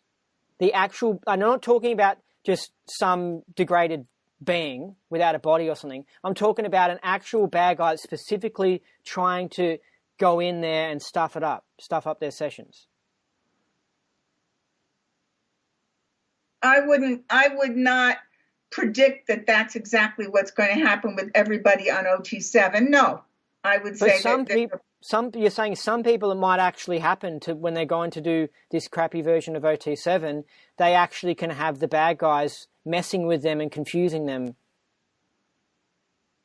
Anything is possible. All right. Do you have any experiences with that or know of that actually occurring? Because I just heard it as an idea that I heard, like the idea the Markabs interfere with the solo knots or something like that. It can happen. I mean, interference can happen by anyone that has a suppressive intention on the tech working. And that can happen with people in your immediate environment. It can happen in the church. It can happen with people who are in powerful positions in society and on the planet who want to keep people to some extent subjugated. And it could come from off planet. It could come from anywhere. And if you run into that, then you're at risk. But there are lots of people outside the church these days that can help clean up that kind of stuff. All right. What's your integrity program? It's an ethics program that addresses your own personal first dynamic, primarily your first dynamic, because if your first dynamic is in gear, if you are aligned, see, it's like you, the being, you have an identity.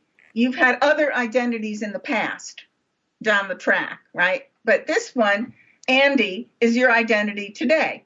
And this is the composite package identity that you have to interface with the game in the physical universe or whatever universe you want to play in.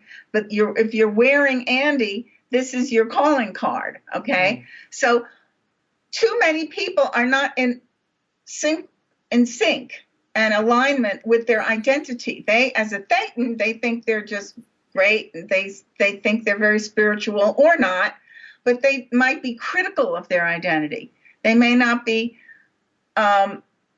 as healing or as nurturing to the identity that's far less powerful than the Thetan outside or larger than. So I connect up the two, and I bring about on the ethics program, I bring about an alignment of ARC and mutual cooperation between the Thetan and the identity that he is operating with. So we do clearing words, which have to do with ethics, like survival. Oh, and there's an acronym that I made for ethics, which is, I made this acronym out of the word ethics, which is embracing truth, honor, and integrity for conscious survival, ETHICS. And that is the definition, really, of what ethics is. You're embracing, you're not enforcing, you're embracing truth, honor, and integrity for conscious survival, surviving on purpose, not just automaticity and circuits. And we get a lot of stuff, debris, out of the way by putting the guy at cause over his life, basically, and as a first dynamic being with an identity. And we clear words that are related to this whole subject. And then we get into a first dynamic assessment where I look for the area that's the darkest area, that area needs most of your attention, that has been the tech hasn't gone in as well, that keeps recurring or giving you trouble. That's the area I go for. The one that's the most stubborn and persistent and difficult, because that's the most long-term area on the first dynamic that has not been confronted. Other things may be in very good shape, but this one area doesn't respond as well. It's a lagging thing. So I go for that. And then I do the conditions. Then I clear the conditions, which actually roll up into be, do, and have, the lower conditions being the most important: confusion, treason, enemy, and doubt. Where you are, that you are, who you are, what side you're on. Those are the viewpoint ones. Beingness. You have to get your viewpoint on straight. If you want to survive and go that way, you can't have part of your viewpoint going that way. You have to be not conflicted. So we clean that all up on the first 4 bottom conditions on this long-term out ethics situation. And then we go on to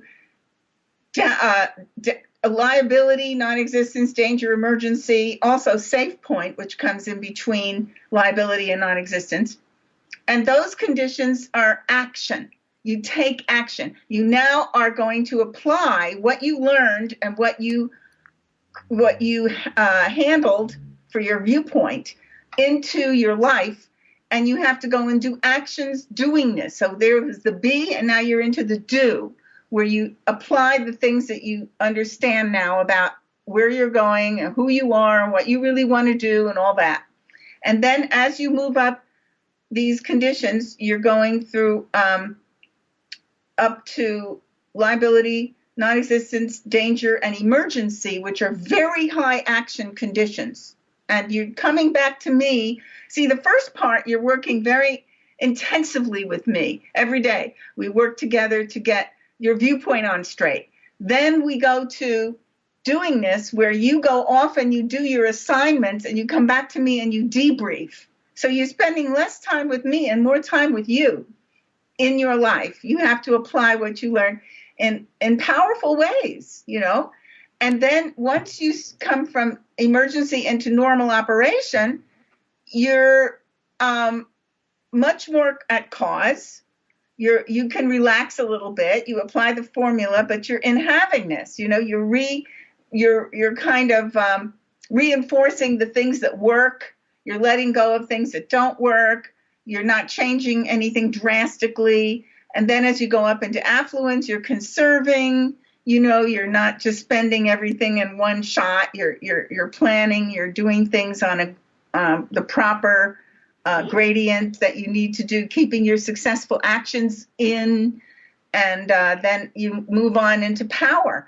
So it's all about be, do, have. Those are the conditions. That's how they work. And you get a personal reality on it. I have drills that you do. You learn really who you are and how you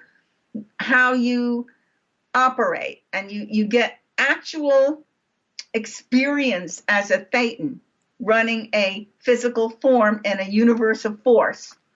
And therefore you are at risk, but you are now going to be at risk from the standpoint of adventure rather than at risk from the standpoint of fear.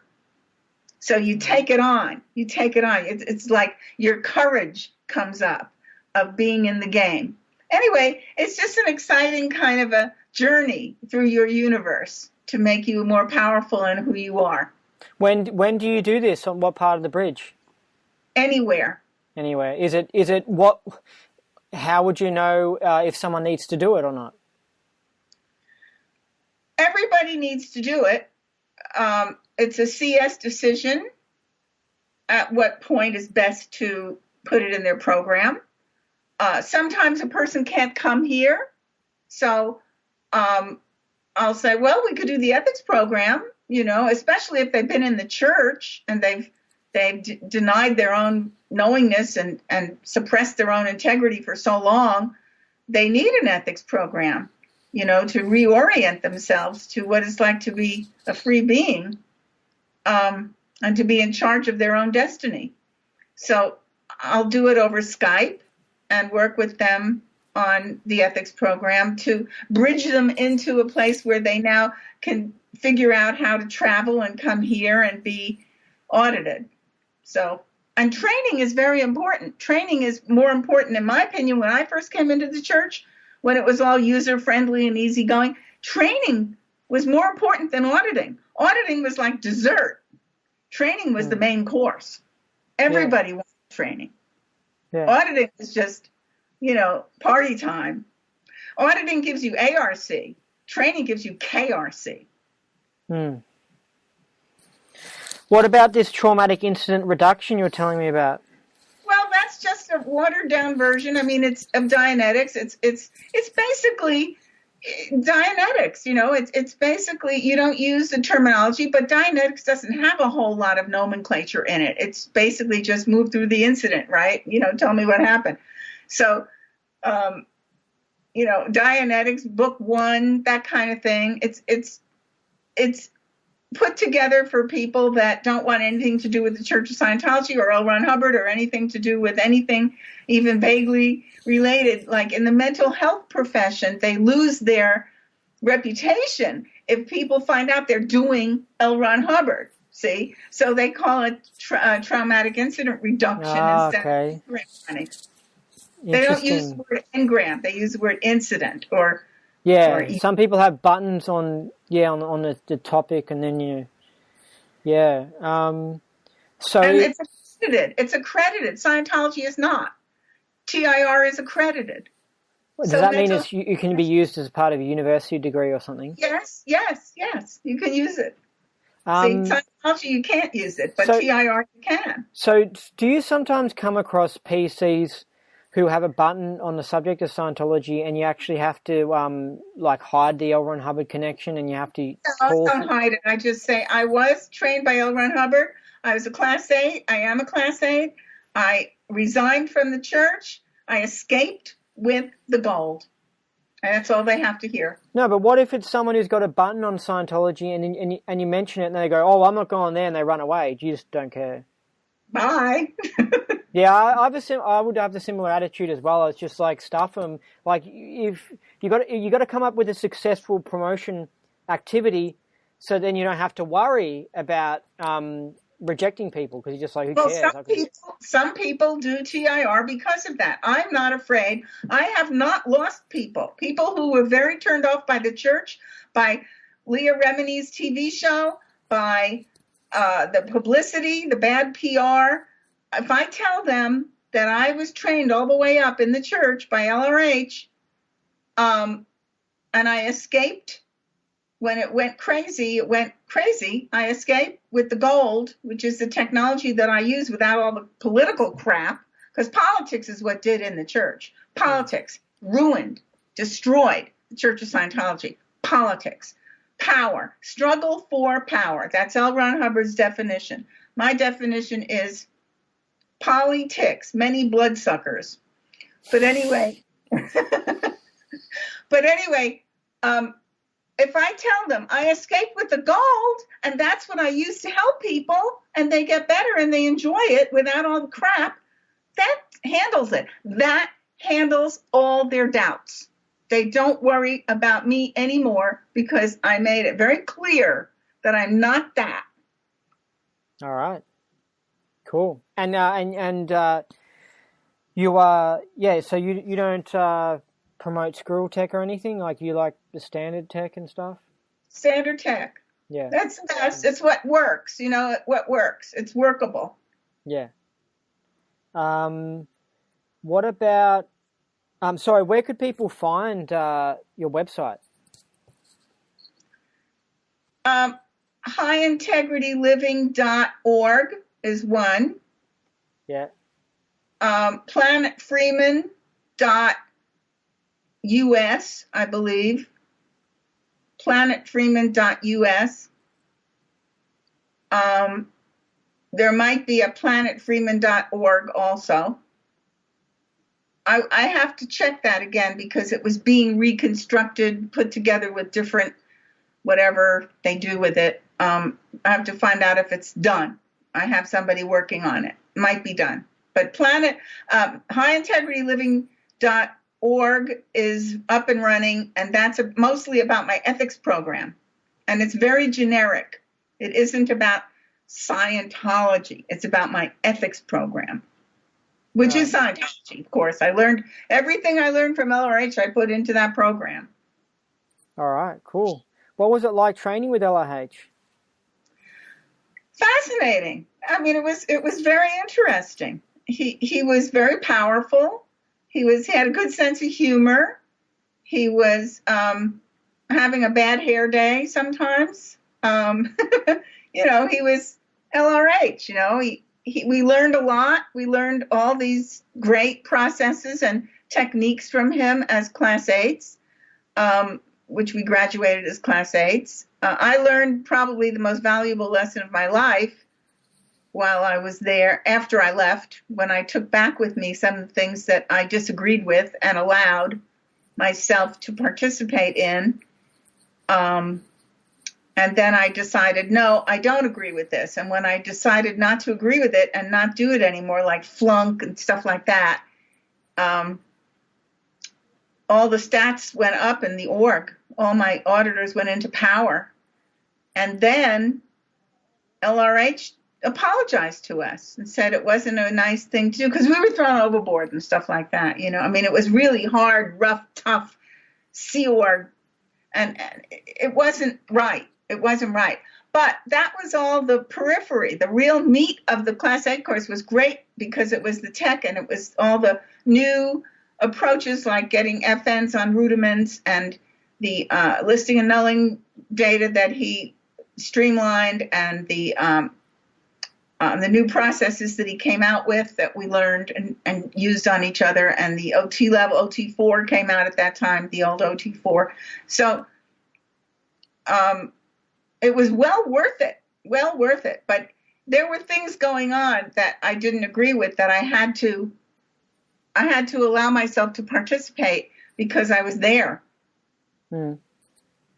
But then it worked out. You see, it's like I changed history, didn't I? Because he said it wasn't a polite thing to do. Yeah, it's interesting, huh? Yes, I really believe I did that. I really believe that I postulated very strongly with great passion that change that came about. And that was also the time that he canceled disconnection. But then after that, he didn't stick to it. What year would you say that is? 68.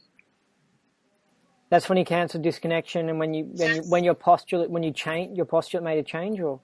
Well, I don't know if my postulate caused him to write that policy, but he wrote it at the same time during that transition time. He sort of, changed. He changed, and one of the changes was that. So it could have been that I was participating in that change with his postulate.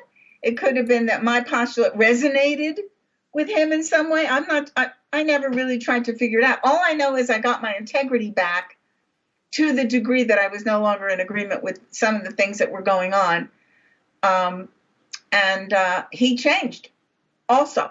So I didn't have to disagree with the old man anymore. All right. I can understand. I know people criticize the overboarding thing, but I can't understand how it's used as just a way to discipline, and because you're playing the games of being pirates. Do you know what I mean? If you're playing that game of being on the sea and stuff, and you're like, you made a mistake, then you have to get thrown overboard. Like it's just a game. Yeah, some people had problems with it, and it wasn't a good game. It was not a good game. It had elements in it that were not what I read in Problems of Work. What was that, sorry? It's not what I read in Problems of Work. Oh, as a way to handle a problem or something, or how to run an org, how to run an organization, how to handle people, how to manage. It's not what I read that he wrote.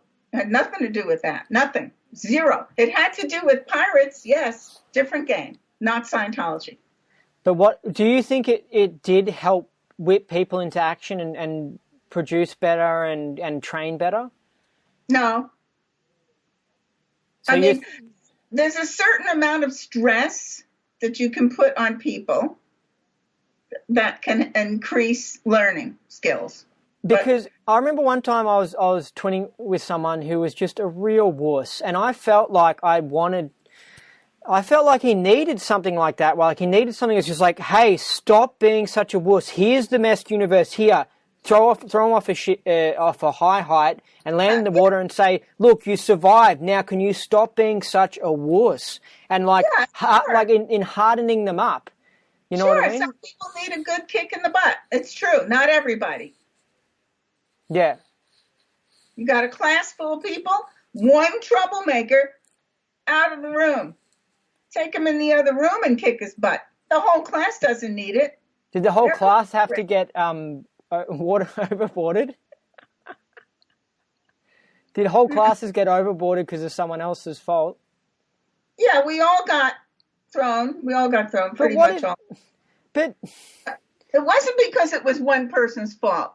All of it, that was his way of correcting out tech at the time. That was what he chose to do. It was his game. He did it. I was there to learn the tech from him, and he did it his way. I did not agree with that aspect of it, but I did agree with the tech that I was learning from him, and that's what I went there for. I mean, there are people in Thailand right now at touristy places that are intentionally jumping off those sort of heights for fun. Yeah, by their own determinism. Sure. Yeah. Oh yeah, there are people that go jump in the ocean in the middle of wintertime. Yeah. Oh sure, they choose to do that. They're not being thrown. They do it because they chose to do it. Sure. Yeah. So he would do it to the whole class.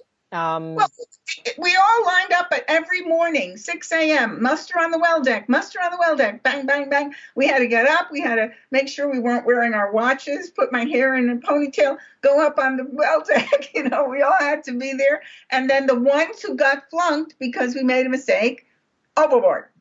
That's all. It was just if you got a flunk. Okay. And we were there for 3 weeks. It just sounds like a pretty funny, hardcore game to play. It's pretty hardcore. Yeah. If I could go back in time, I totally would. I would go on the Apollo. I would be like, yeah, let's do it. Yeah. Well, there were parts of it that was great. It was great experiences. Great experiences. I learned. I'm glad that he did that. I changed the past because I'm glad that I went through that, because I came back to who I really am on a deeper level when I said, I disagree and I'm stopping. And I called every class 8 in the country and told them, I'm stopping flunks, I'm stopping lower conditions, I'm stopping overboards, I'm stopping everything, and I'm only going to CS. And if the auditor makes a mistake, guess what? He gets sent to cramming, period. When was that? 68. 68. Okay. All right. So I want to go into the takeover stuff, like those sort of later years, like around the 80s and stuff. Oh, actually, no. Before that, I want to ask you about body double. Did you know any data about that? Body double? LRH having a body double? No, I don't. I don't know anything personally about him having a body double. When did you leave the ship? Well, I was there in 68, and I did not go back to the ship. The next time I did not see L. Ron Hubbard again after the Class 8 course in person. I was at the Flag Land Base about 10 years later. 9 years later. Okay. All right. Cool.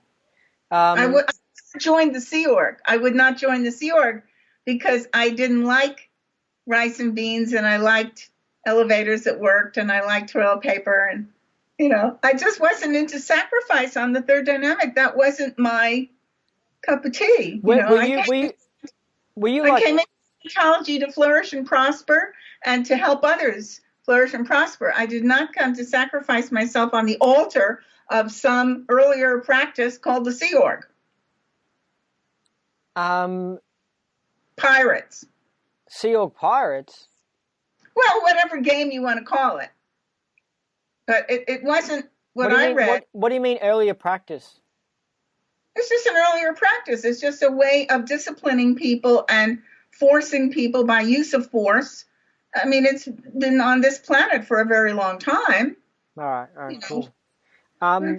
So you went there, were you, in 68, were you sent there by another org? Or yes, by the New York org.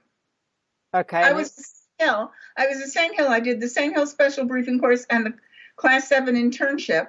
And then I was at AOUK doing my upper levels, and I went up to original OT6. And by the way, that's when all my postulates worked. Every postulate I made worked, including the Class 8 course. I mean, the day before, I said to the QualSec at AOUK, I need my next level of training. I'm OT6 Class 7. I need my next level of training. He said, oh, well, that would be the Class 8 course. I said, yeah. He said, well, there is no Class 8 course. Okay, but I need it.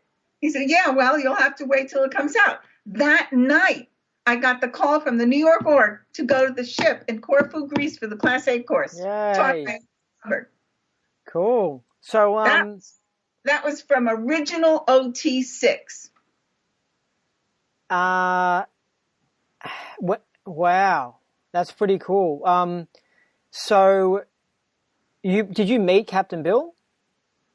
Oh, I knew Captain Bill. Yeah, I knew him, and after that, I knew him in LA when he was running AO LA. I also so you went to AOLA. Did you go to AOLA? Yeah, I was working there. I audited there. Oh, so you moved from New York org to AOLA? Yes, oh, okay. I did. All right. I also knew Captain Bill when he was at St. Hill. He was a student. He was doing the briefing course, and I was there, and he was playing the guitar and stuff. We'd go to parties. So were you doing the briefing course with him? Not directly with him, but he was on course, and I was on course too. I mean, he was ahead of me. He was there before. He got there before I did. So I wasn't with him, but he was around that time on the briefing course. Is a briefing course something that every Scientologist really should do?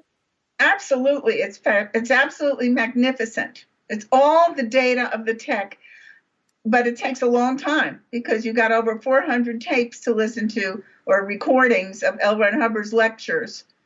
It's brilliant, and it gives you the full spectrum of the technology from the 50s all the way on up. It's just fabulous.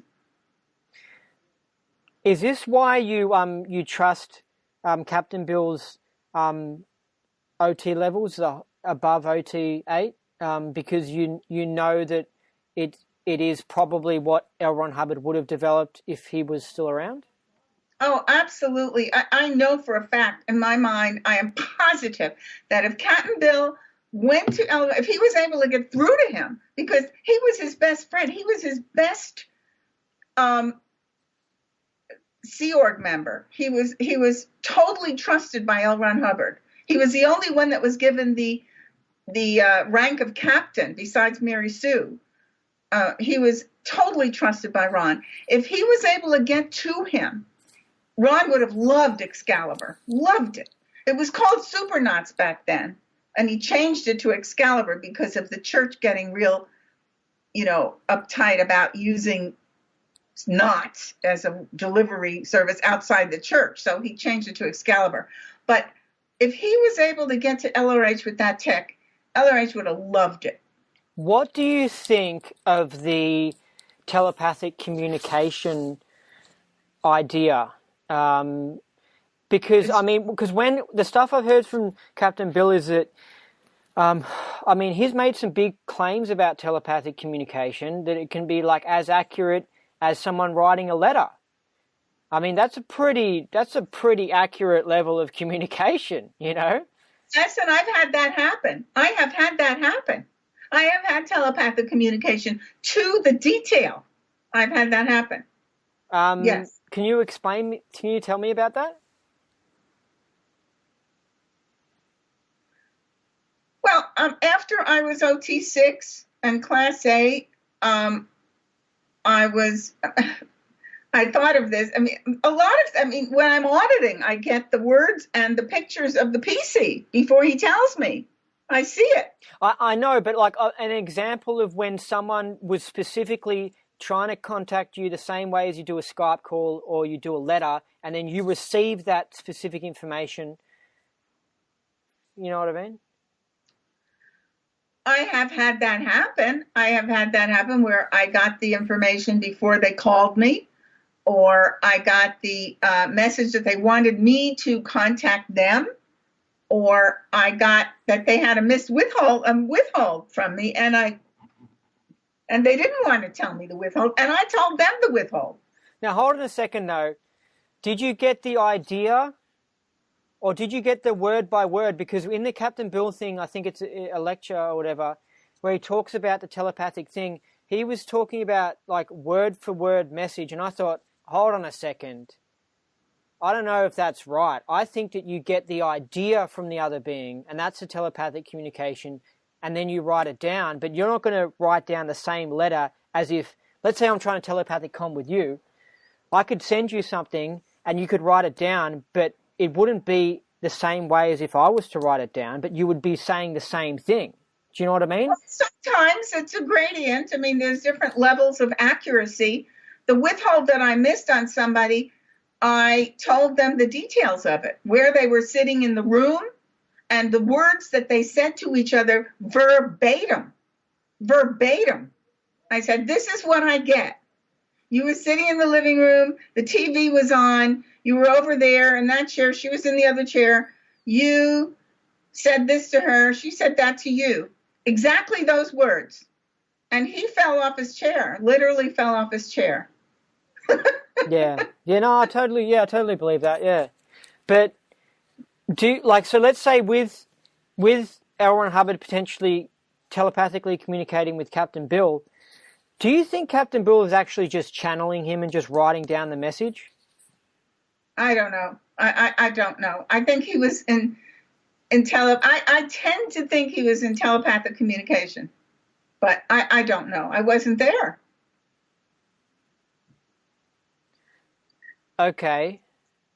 But as someone who has done Captain Bill's material, because I imagine that's a big step for some people to confront when they go, what the hell? This is what are they called? Sector Operation Bulletin, and this is a telepathic communication. I mean, this is a big gradient of truth for people to confront. What would you say to them, or what do you think of those sector operations bulletins? Well, I mean, they're no different from History of Man or some of the original data that LRH came up with back in the 50s. Do you believe LRH was actually telepathically communicating with CBO? He was whispering stuff, and I think he was downloading information, and I think he was able to use his perception of what of other games and levels of game playing that's going on. I mean, I think you can use your perception. In a sense, it's telepathic, but it's not necessarily. It's not always exactly in the same form. It's not always words. It's not always verbatim. It's not always. Sometimes it is just a concept. Sometimes it's an imprint or an impression, an imprint or an impression. I get a lot of those. Yeah, it's just funny because the thing that Captain Bill was talking about, he implied when he said that you can get word for word the message from the person, right? And then you read his sector operations bulletins from LRH, and they're not worded the way LRH writes. It doesn't sound like LRH. Do you know what I mean? So to me, it's like, I'm like, well, Captain Bill, I think that you were getting ideas from LRH. You weren't getting the exact words because L. Ron Hubbard doesn't write the way you wrote in those sector operations bulletins. Yeah, they have a different style. That's true. and Captain Bill translated it into his style. That's what I think. I would agree with that. Yeah, and I think that maybe at the time he thought he was getting exactly word for word what L. Ron Hubbard wanted him to get, but I think he just means ideas or something. Yeah, I really would not. I wouldn't worry about it. But what's true for you is true for you. If it makes sense, it makes sense. If it works out in terms of understanding things better, mostly I'm interested in if something is more workable with the tech because of that data. Yeah. And that's the test. Yeah. That's the test. Yeah. So what do you think of the alien data with the Captain Bill stuff? Yeah, I mean, I think there's plenty of activity going on off planet for sure. And I think that, there's been communication and interactions and friendly and unfriendly connections with other beings that are extraterrestrial. Yeah. Yeah. And what do you think of the Markabian stuff? Yeah, I mean, I think that they have had an impact on this planet and have had the intention to keep it as prisoners here and that kind of thing. And, the minute we start breaking through and trying to reach out and become free, something happens to kind of, sideswipe us, so we get distracted or we get amnesia or we get stopped. But I think that I think theta trumps and theta. Yeah. That's what I think. So I think as things move along, we will have success on the side of survival and ethics and creativity and theta. That has much more power to it than being stuck down in the lower levels of low tone levels. I don't think low tone levels are necessarily long-term successful. What do you believe in? Do you believe in evil? Believe in it? Well, or know it exists, or evil in what sense? I mean, evil. Well, like a force of evil. Do you believe that all the SPs or anyone who's aberrated is slightly tapped into a force of evil that's like outside this dimension that's actually stuffing them up and setting up like a new world order or something? Yeah, I think there is an evil agenda that there are a bunch of people that want to suppress and own and conquer and take over. I think there is a hostile takeover that's being attempted. But do you believe in more the spiritual side of it, as that there's a dark side of the force, like there's an evil god or something that's actually manipulating these beings and stuff, and it's not just that they have an engram that's making them act aberrated and want to have the biggest bank in the world or whatever. It's not really an engram, because we all get engrams. But the reason why they're actually acting evil is because they're being manipulated like puppets by something outside this dimension. Well, that's one way of putting it. I mean, I do think that there is a battle going on between good and evil right now on this planet, and even possibly in most of the universe, or a large part of the universe. There are beings that want to control, own, manipulate, and be in charge. They want to be God. They want to be source. And then that's the opposite of independent, free beings. So I think there is a war of that going on right now on this planet, right now, and off as well. As it is below, so it is above. What's your definition of evil then? There are several definitions of evil in the Tech Dictionary and in the Admin Dictionary. Oh, really? Do you want me to look it up? Because I can look it up now. Yeah. definition of evil in the Tech Dictionary has different shades of meaning anything that's against survival or anything that has more destruction than construction or anything, especially from the viewpoint of the person who's experiencing it. Because, you could go out on a ship and get into a storm at sea, and one person will go down below and hide in their bunk through the whole storm, and the other person will be up on the bow saying, "Show me what you got." They'll be enjoying it. So, it's up to the person who's experiencing it, right? To one person it's evil, to the other person it's wonderful. But I would say that the best definition of evil, actually, of all things, is in the Admin Dictionary. Do you want me to read it out? Because I've got it here. Yeah. The Okay. definition of evil in the Admin Dictionary is brilliant. Okay, I'll read it out then. It might interest you to know an SP comes about. How an SP? It might interest you to know how an SP comes about. He's already got enough overts to deserve more motivators than you can shake a stick at. He has done something to dish one and all in. He's been a bad boy. Now the reason he got to be a bad boy was by switching valences. He had a bad boy over there, and he then, in some particular way, got into that bad boy's valence. Now he knows what he is. He's a bad boy.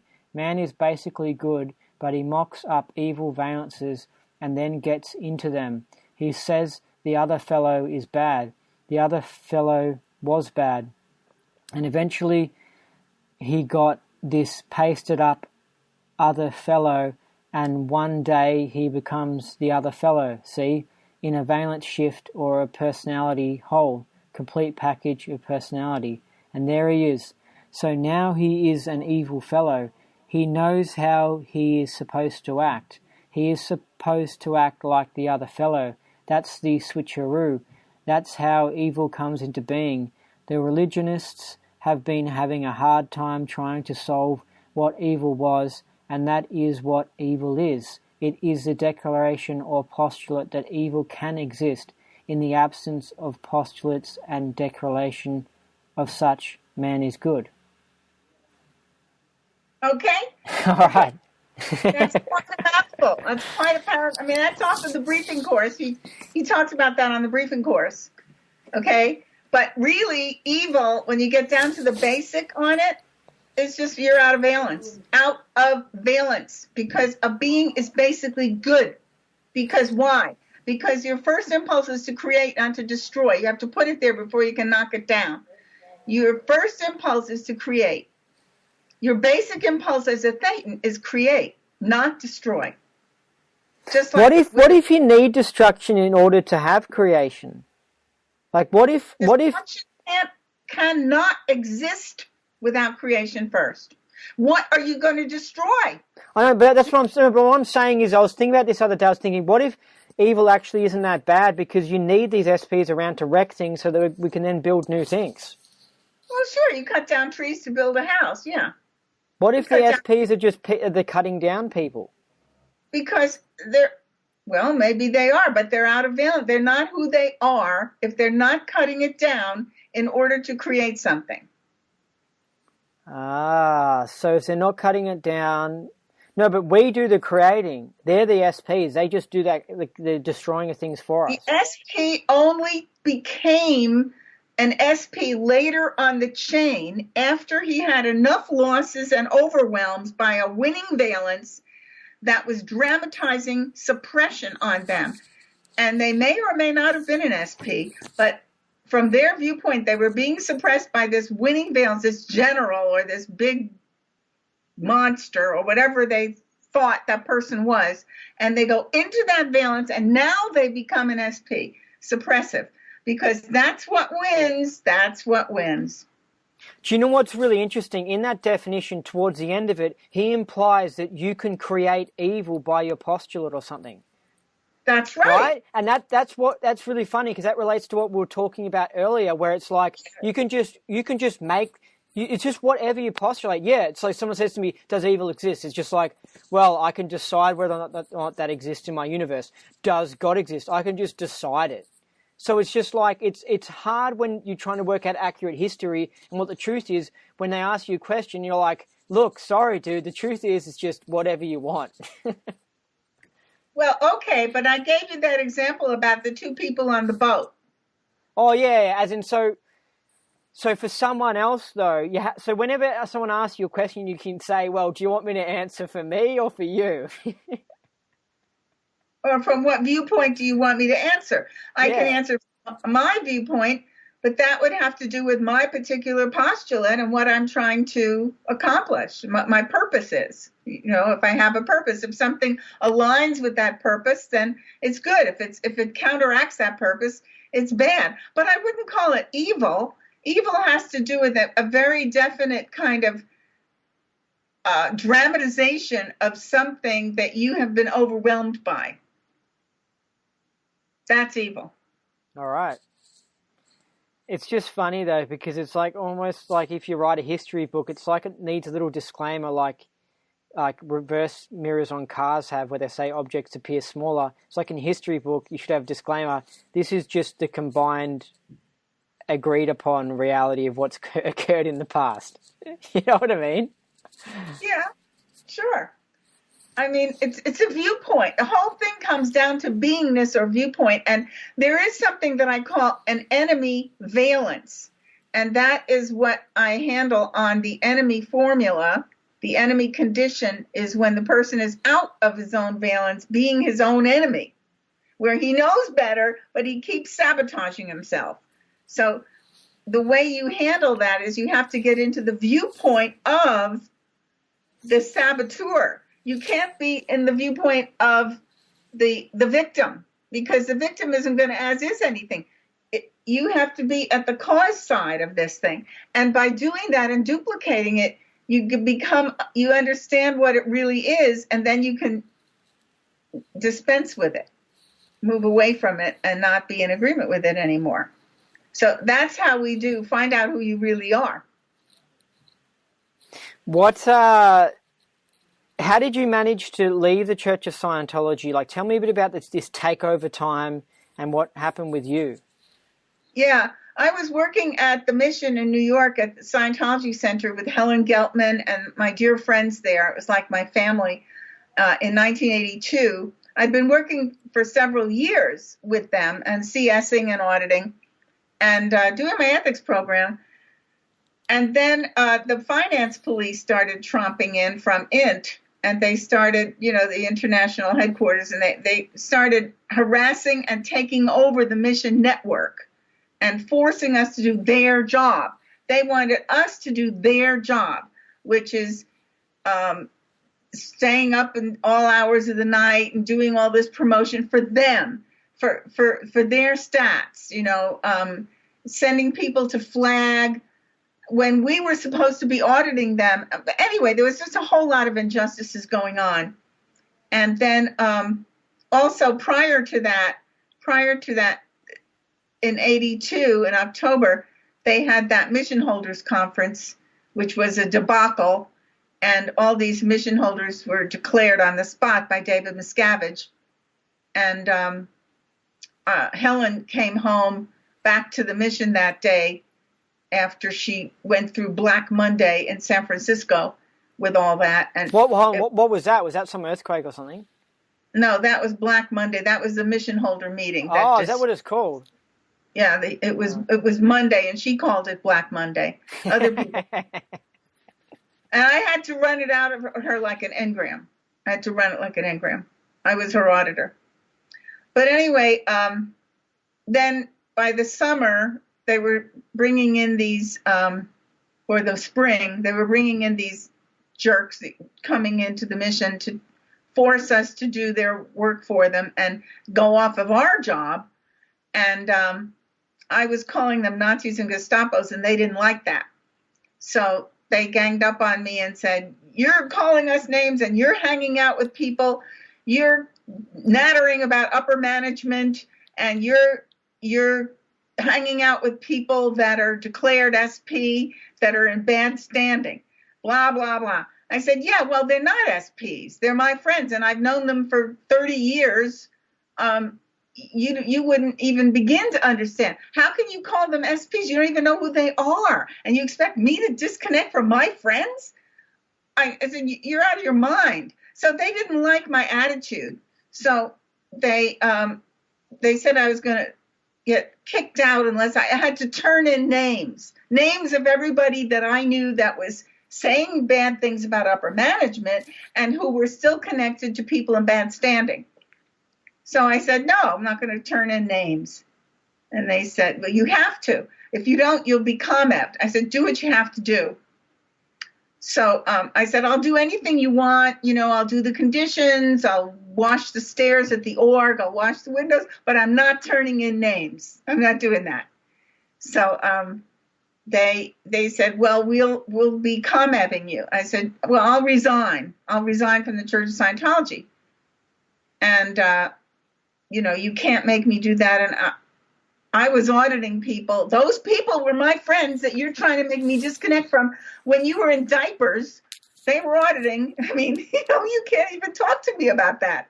Anyway, in the end, by the time this whole thing was over and they didn't like it that I was calling them bad names and being disruptive or disobedient and not turning in names. That was the big button, turning in names. I wouldn't do it.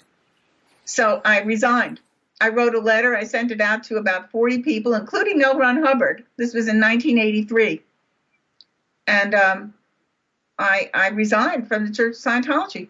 And I wrote it like an ethics order. I said, when the Church of Scientology decides to follow the principles and ideals and codes that are written about the purpose of the Church of Scientology, when they start following their own principles, I will consider giving it my support.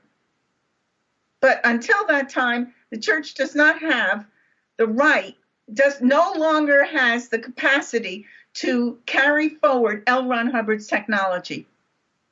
I wrote that. Anyway, so then I called up David Mayo. I heard a friend of mine, after I resigned, a friend of mine told me that David Mayo had left the church or was kicked out and was opening up a competitive AO in Santa Barbara, California.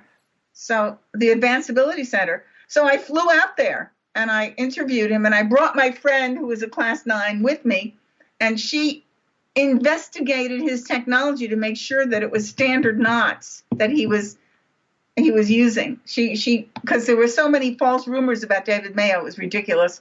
Anyway, she said, that's the stuff. It's the real thing. It's the real deal. It is right. It's not squirrel. Okay. So then I agreed to come out there with David and be an auditor at the AAC.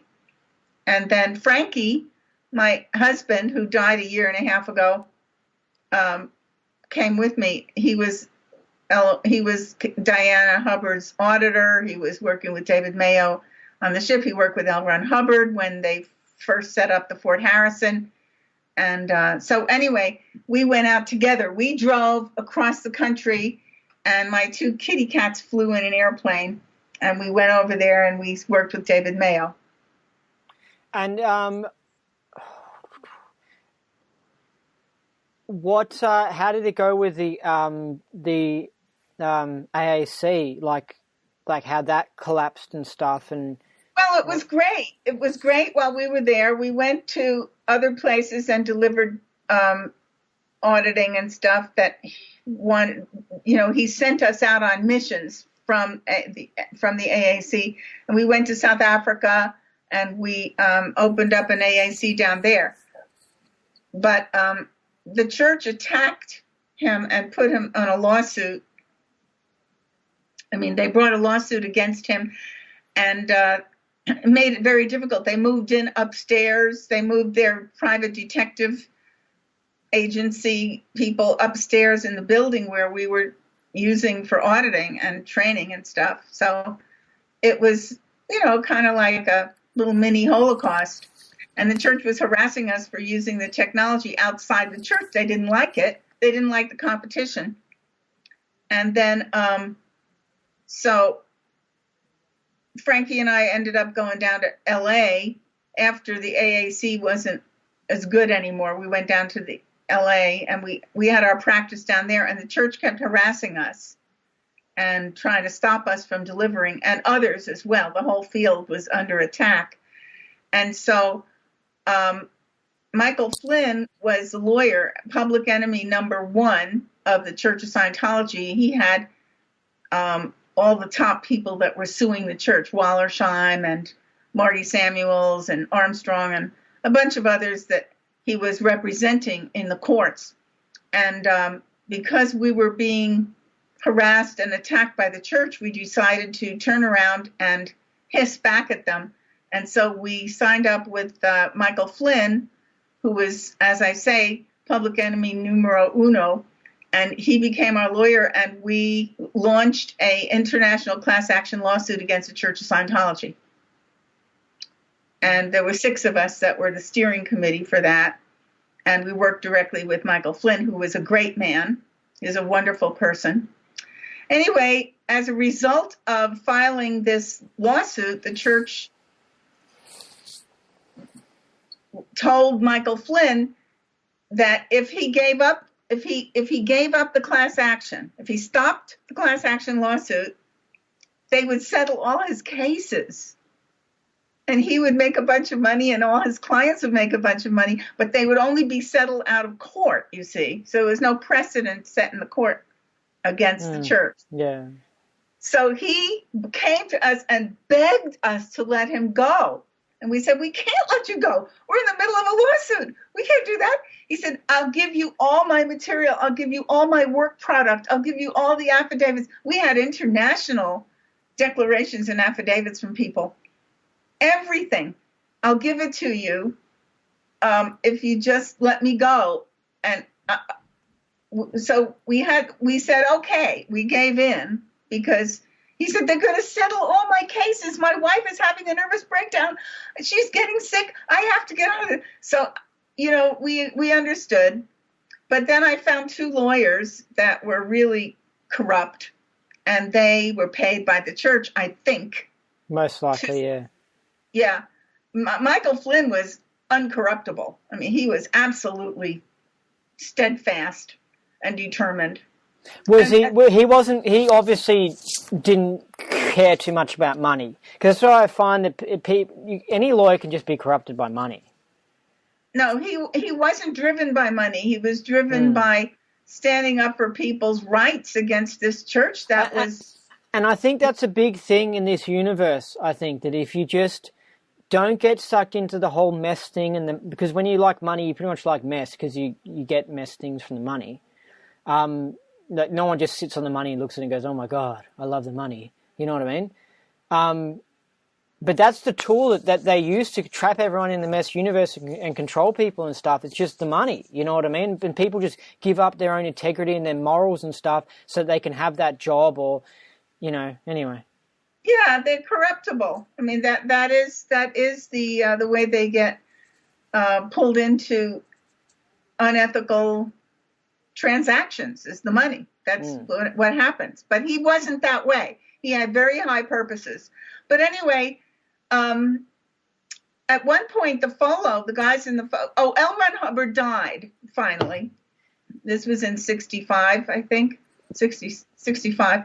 No, 86. Oh, I'm sorry. 86. I went back. When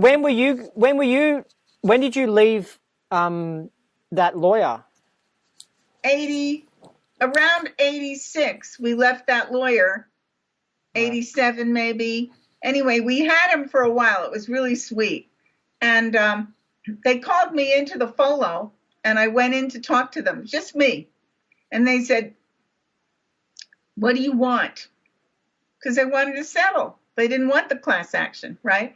And I said, leave me. What do you mean?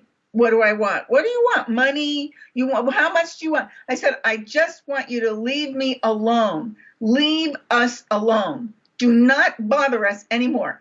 And they said, you mean you're going to deliver the tech without being in the church? I said, that's right. They said, we can't do that. You can't deliver the tech outside the church.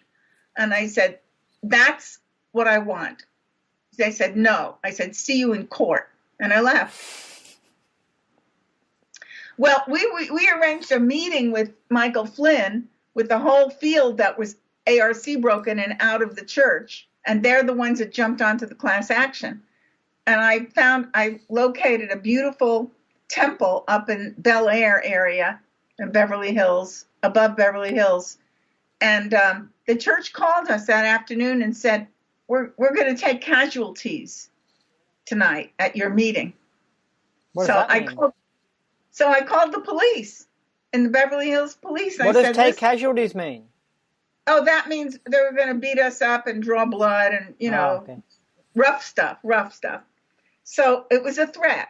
So I called the Beverly Hills Police Department and I said, we're having a meeting up at the temple in Bel Air with ex-Scientologists, and the Church of Scientology just called me and threatened violence.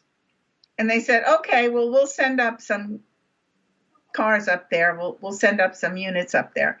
Okay, thank you. So we get there, and there's like 4 black and white cars in the parking lot waiting for us from the police department. So we went in, and the lawyer, Cooley, walked into that temple with a whole bunch of churchies with them, and they were trying to be disruptive, and the police stopped them. The police ethics presence of authority stopped them, and they were really furious, so they couldn't do anything. They had to leave, basically, and a few of them stayed, but they tried to cause some verbal trouble, but nothing physical. So then the church made a complaint to the Beverly Hills Police Department the next day that they wasted manpower by sending them over to the temple. So they made them wrong for stopping the violence. So we had all kinds of adventures during that lawsuit. It took a few years, but finally our own lawyers sabotaged the case. So we all had to just kind of drop it. We just dropped it. Did you have to pay his fees and stuff? Huh? Did you have to pay the legal fees? Yeah, we had to pay, not the church's legal fees. No, just our own. No, we didn't have to do anything. And they didn't have to do anything. But I tell you what, they never bothered us again. Never. It's good. Why do you think that's the case? Because they don't like class action lawsuits. Okay. All right. And what do you think of David Mayo as a person? Because didn't he start getting to sort of squirreling a bit? I don't know. He didn't squirrel when we were there working with him. I don't know what he did after that. He helped with setting up TIR. What's that? Traumatic incident reduction. Oh, okay. All right. No, I don't think he squirreled around. No, I don't think so. He went and got his psychology degree so that he would be protected under... Oh, okay, sorry. I was just thinking the church would love to use that against him. They'll be like, David Mayo's got a psychology degree. Yeah, right, yeah. But that's the only way you can practice mental health if you're not under the auspices of the Church of Scientology or TIR. But anyway, he died last November. Yeah.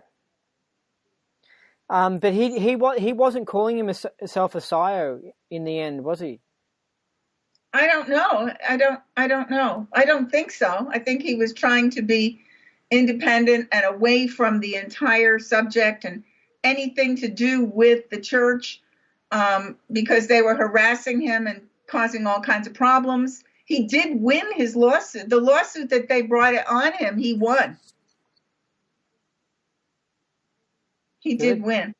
So I don't know what he was doing. He might have made statements of not being part of that or not having any affiliation with L. Ron Hubbard or the technology. But what he did in his private life as far as how he helped people, I don't know what he did. He might have just applied what he knew to apply and help people with the tech, but he wouldn't advertise it. You know, I think he had all kinds of gag orders put on him. He told me that he was under a gag order from the church, from the lawyers. He told me that. So there wasn't much he could really say about what he was doing or not doing, you know. Do you think Miscavige was part of some sort of FBI program to take over the church or something?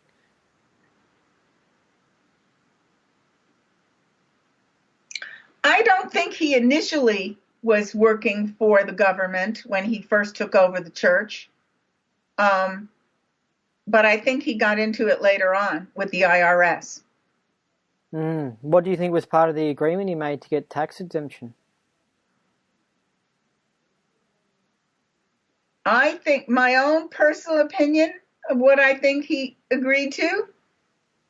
One, he agreed to turn over all the names of everybody that came in that bought services so that IRS could hit them for the taxes, for their own taxes. I believe he became like a little mini tax collection. Yeah. Yes. Yeah, he I did. agree. Yeah. And two, I think he agreed to stop making OTs and training auditors. Oh, that's interesting. I think that's a little bit of a different spin on it. Yeah. And three, I think he probably turned over a whole bunch of upper level materials and services to the government. Okay. With the number two that you said, by the way, the number one thing, I came to a very similar conclusion as well, looking at the evidence, because you have to understand that these government bodies are almost like their own little mafias and stuff, and that they're, you know, if they're going to be like, hey, we'll look after you, you look after us, you make sure that all your church members pay taxes and are good little tax-paying people, because and I noticed this when I was involved with the church, that it was like they would always pull out the thingo that says, Viola and Hubbard in the way to happiness, you've got to follow the law. Yet they can violate all this other stuff, but no, like taxes, you got to pay your taxes. And they made something where it was like, you can't go OT at Flag or something without having your taxes paid. But that's very questionable, because that means that they're operating as agents. They are. Like, basically, I sort of noticed that it was like they were in bed with the New World Order. Basically, I was like, these guys aren't really challenging the New World Order, because their ethics officers are making sure that those Scientologists act like these goody-goody stereotypical OTs or something. This stereotypical Tom Cruise, but like, anyway. Good little slaves. So, but what do you mean that he agreed to not train people? He stopped the briefing course. Is that when he stopped the griefing course? Yeah, I mean, you there's no briefing course anymore. There's nothing. But when did that happen? When did they stop the briefing course? Oh, God, I think it's been stopped for 20 years by now. So? Hardly anything. I mean, they might individually, they might find someone that they let them listen to the tapes or they give them the data to make them into auditors. But mostly, as far as a large group or a classroom or an academy, they're not delivering level of training that they used to deliver. They stopped it. Class 8 course is gone. Yeah. There's just no training hardly going on. So you think this Cabbage might have said, like, look, we'll stop making auditors as a part of the agreement or something? I think so, because I think the government did not want people to go free. And and auditors help to free people. And I also think that at least those aspects, those little mafias in the government, they didn't want people to have their freedom, and they didn't want OTs, because who do they want? Somebody sitting there. Who wants somebody sitting there doing remote viewing of what's going on underneath the Pentagon? I know, exactly. Yeah, I know, that's why. Yeah, and especially if they've been messing around with mind control and stuff, they don't want people out there who actually know how to find out if someone's been messed with mind control. Yeah, and reverse it. Yeah. So there's a lot of counter-intention on actual products being made. So how do you think they did that? They stopped the annual special briefing course, they stopped Class 8 stuff, but what they made Class 8 just within the church? You have to be a SEALG member to be Class 8? No, I don't think they make them anymore. They might make the odd one or two. But didn't they make some rule where in order to be Class 8 or Class 10 or something, you can only be a SEALG member actually working at Flag? They made those rules. They made it very difficult. They took over all kinds of things that were available to everybody. They made it very scarce and very exclusive, and practically made it disappear. Do you think that the tax agreement was actually led to GAT1 being released? Do you think this is what led to GAT1? Probably, because that invalidated everybody's state of clear and everybody's training level. Because that they had to redo it. Yeah, they redo it. So it dev-T'd everybody. Like, oh, you think you clear? Oh, you think you're trained? You don't know nothing. Back to square one. Wow, it is interesting because it came out like 3 years after the agreement was made or whatever. It is interesting. I wouldn't be surprised if that was part of it. I wouldn't be surprised at all. Okay, well, I don't have many more questions to ask you, but I want to ask you about something that's really out there, and I want you to be really sensitive the way you answer this. But there's a document about OT8 that was released. No, I find it really interesting because I'm into the whole, really out there info. And so in this introduction to OT8, pretty much, it talks about Jesus and other stuff, and it's really interesting. And I, from looking into it, it could have been part of the fake data that's been put into the church because they were putting out crappy OT levels and squirreling and stuff. So it could be part of that to give Scientology a bad name because it is something that is very bad PR, right? Yeah. Or there could really have been a document that actually LRH wanted to be a part of OT8. Like, what do you think? I don't think it was authentic. It didn't sound like LRH. I thought it sounded like him. I thought it did. Oh, I didn't. I did not get his personality from that. Okay, well you've met him, but I mean, I've read stuff written by Mary Sue and stuff written by Captain Bull, and I can tell that they just do not sound like him. To me, it's just like that's not L. Ron Hubbard. You know what I mean? Yeah, that when I read that, it didn't sound like him to me. He had never written anything like that before. Oh, you're talking about the data or the style of writing? Because I'm talking about the style. I thought it sounds like him, the way he. I'm talking about pretty much the style. To me, it did not sound like him. Damn. Wow. And the data also was the first that I'd heard of anything really this extreme invalidation and craziness. I'll tell you, if he wrote that, he was out of valence. Wow. He was out of valence. So you don't agree with any of the stuff about Jesus or anything in that? Nope. I do not. I agree as well because I think my data, I looked into it, especially the little boy thing, and some people say that was the Catholic Church covering up Mary Magdalene, and Jesus was actually married to Mary Magdalene. It's possible. You know what I mean? I would believe that before I would believe that he was a pedophile. So it could just be disinfo. I just don't believe that it was valid. Let's put it that way. That letter from LRH, if it was from him or somebody else, was not valid. Jonathan Burke says the same thing. He says it's disinfo pretty much. He says, no, it's a bunch of bullcrap. Yeah. But I have to admit, it is fascinating to read. Like, it's just an interesting thing. It's like, what is this? You know? Yeah, it was pretty wacko. I got to admit though, I'm gonna wait until I've done a lot more of the bridge and then get up to these high levels and then read it and see if I actually think that it's true or not. Again, just because it's an interesting document. Whoever came up, yeah. The upper levels that would validate that letter. What's that?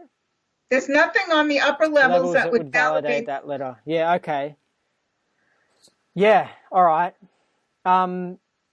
What about OT8 then? Do you believe he did write up OT8 or something, or it exists or whatever? He didn't really complete OT8. He wrote a couple of little things on it. David Mayo would have told us if he had OT8. Mm-hmm. Maybe he would not. Maybe he would not have released it if he felt that we weren't ready for it, but he would have told us he had it. Yeah. Now, what about Captain Bill? Does Captain Bill deliver OT8 at the Ronsorg? OT8 is just above, when you finish Excalibur, you do this one section, which is labeled OT8. I mean, they call it OT8, but it's just a section you do after Excalibur. Do you think he got a letter from L. Ron Hubbard or a telepathic communication from L. Ron Hubbard to create that OT8? I have no idea, but it was made sense to do it. It makes sense to do it after Excal. I'll tell you that. Whether L. Ron Hubbard telepathically transmitted it or Captain Bill came up with it, it makes sense that you would do that after finishing Excalibur. What's the church delivering then? They had to have based it on something that L. Ron Hubbard did or released or something. Yeah, there's several versions of it. They've done several versions of OTA, okay? Yeah, so some of it makes sense, as far as a level, but it's nothing particularly mind-blowing or cataclysmic. So do you think it was not finished or that it was messed up with, like, the intro document? I don't think that... I think LRH started research on OTA, and we had some bulletins one bulletin in particular that was related to OTA research, but he never really finished the level as a delivery service. All right. Okay. That's great. That's as far as what I know from what I've experienced and learned from David Mayo and being there at the time. But yeah, see, after 83, 84, 85, he was already getting sick. He wasn't doing well. So I don't think he had a whole lot of time. And he was on drugs, medications. He was on medications. Do you think he was writing Mission Earth at this time? No, he wrote that earlier. In like 82 or 81 or something? Or something like that, yeah. I don't know exactly the year, but yeah. So you reckon those last few years he pretty much was a vegetable? Not a vegetable, just not doing well. Just to some extent medicated, to some extent not feeling well, and to some extent being cut off and prevented from having his terminals because the people that he trusted, like Miscavige and the brokers who were really, in a sense, conflicted with Miscavige, they weren't letting people in to see L. Ron Hubbard because it was a power takeover going on, and they didn't want somebody like David Mayo or Captain Bill or anybody else getting to Ron that he would then appoint them in charge instead of the people that wanted to be in charge. So it was a political kind of a coup. Because he wasn't directly on the lines. And he said around 81 or so, he wrote that he was going off and that somebody was going to have to put the boots on, right? Boots in the sky. And that is what Captain Bill did. He put on those boots. That's what he did. He's the only one who put the boots on with the technology. Was Pat Broker and David Miscavige both fighting for control, and they're both sort of little SPs? No, they're not both SPs. I think Miscavige is the closest to that definition. I don't think the Pat Broker was an SP, and I don't think Annie Broker was an SP. That is interesting, yeah, because apparently in like 79, L. Ron Hubbard was hanging around with Pat Broker. Yes. So I'm sure he could tell if Pat Broker was a bad guy. Pat Broker wasn't a bad guy. Yeah, he wasn't. And I'm sure he could tell that David Mayo was a bad guy. I mean, after all, he appointed him to be in charge of the entire planet technology. He made him senior CS planet Earth. And then all of a sudden, overnight, he turned into an SP. I mean, that's ridiculous. That's just absurd. How could LRH be that far gone that he would appoint an SP to be in charge of all the tech on the planet? It's just ridiculous. So, that was another thing I told him. I said, you think David Mayo's an SP? Like he woke up one day and he turned into one, or what? He was LRH's auditor. So, you can't even think with this stuff. If Pat Broker was fighting for control, that could possibly be because he was a good guy and he knew Miscavige was bad and he was trying to fight Miscavige. Yeah, and he just lost. Yeah, there was a power struggle. There was a power struggle for sure. I didn't know Pat Broker personally. I don't know what kind of a person he is, but I've heard good things about him. I've heard only bad things about Miscavige. Only bad things. Okay. All right. Do you think Miscavige was actually working for the government, or he was just an SP that wanted to take it over? Or do you reckon he had backing and support and stuff? I don't know. I don't know if he was given some sort of encouragement or support to come in and take over. I think he was in a power struggle with the brokers. That I know. I know for sure he was in a power struggle. And then he decided, because of the money and the control of the finances of the church, that he would be the one to call the shots after LRH was kind of leaving the scene. And he wouldn't let anybody come and see Ron. So after he took over and he was fighting for tax-exempt status, in my opinion, that's when they came after him and he started cooperating with them. That's when he did, in my opinion. For money. But they did it for control over the technology, to steal it, which Ron always knew they were after. Yeah, always. Exactly. Yeah, always, yeah. But Miscavige turned over. He did it for the money, for the power. That's when it started. I don't really think that they sat him down and made a conspiracy of putting him in charge and da-da-da. That's a little bit beyond. I don't quite see that as realistic. I think what's realistic is when he was in conflict with the church over the IRS situation that he capitulated. What about the body takeover idea? So I'll end it up soon. What about the body takeover idea? Do you believe that's possible, that Miscavige had his body taken over? Because I've interviewed his dad, and other people, think that it's possible his body got taken over. But his dad said he's different. He's not the same Ron that I knew when he was a kid. Yeah.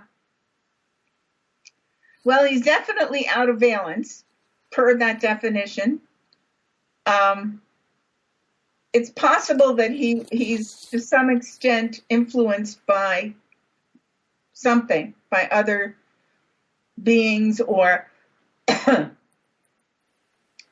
he might be taken over. It's very possible that he was taken over. I don't know, because I never knew him either way. So I don't know if he was taken over or not, but he certainly acts that way. Do you know of other people here on Earth in prominent positions who have had their bodies taken over by SPs or just other beings or something? Do you know if that's a real phenomenon? Well, it depends on what you mean by taken over. I mean, as in, let's say I went over and I just took over your body and kicked you out and said, goodbye, go to an implant station or something, and then suddenly I've got your body. Like that sort of level of takeover. Well, Captain Bill thought that L. Ron Hubbard's body was taken over by somebody. When? What year? Towards the end, like 84 maybe. 84, 85. So L. Ron he didn't like himself. There were pictures that came out that made him look completely horrible. It didn't look like L. Ron Hubbard at all. And he couldn't get through to him. I don't know hold on exactly. A second, wasn't he getting telepathic communication at this time? Yeah, but not from that body, from the being. The being was still there. Was that wherever the being was, the being, Phaeton, L. Ron Hubbard, was somewhere in comm with Captain Bill, but it wasn't from that body. That's okay. Then what? Then who sang that song on that album that was released in '86 or whatever? Like when, I don't know if you know this, but like, you know, I was singing a song and it's like blah blah, and L. Ron Hubbard was singing. I don't know when they recorded that, but I don't know anything about that, and it wouldn't have been from '86 that he would have been singing that. So I don't know. Okay. I don't know. Interesting. You know, there have been possession. People have been possessed, you know, by demons and things like that. I mean, the Catholic Church has been doing exorcisms.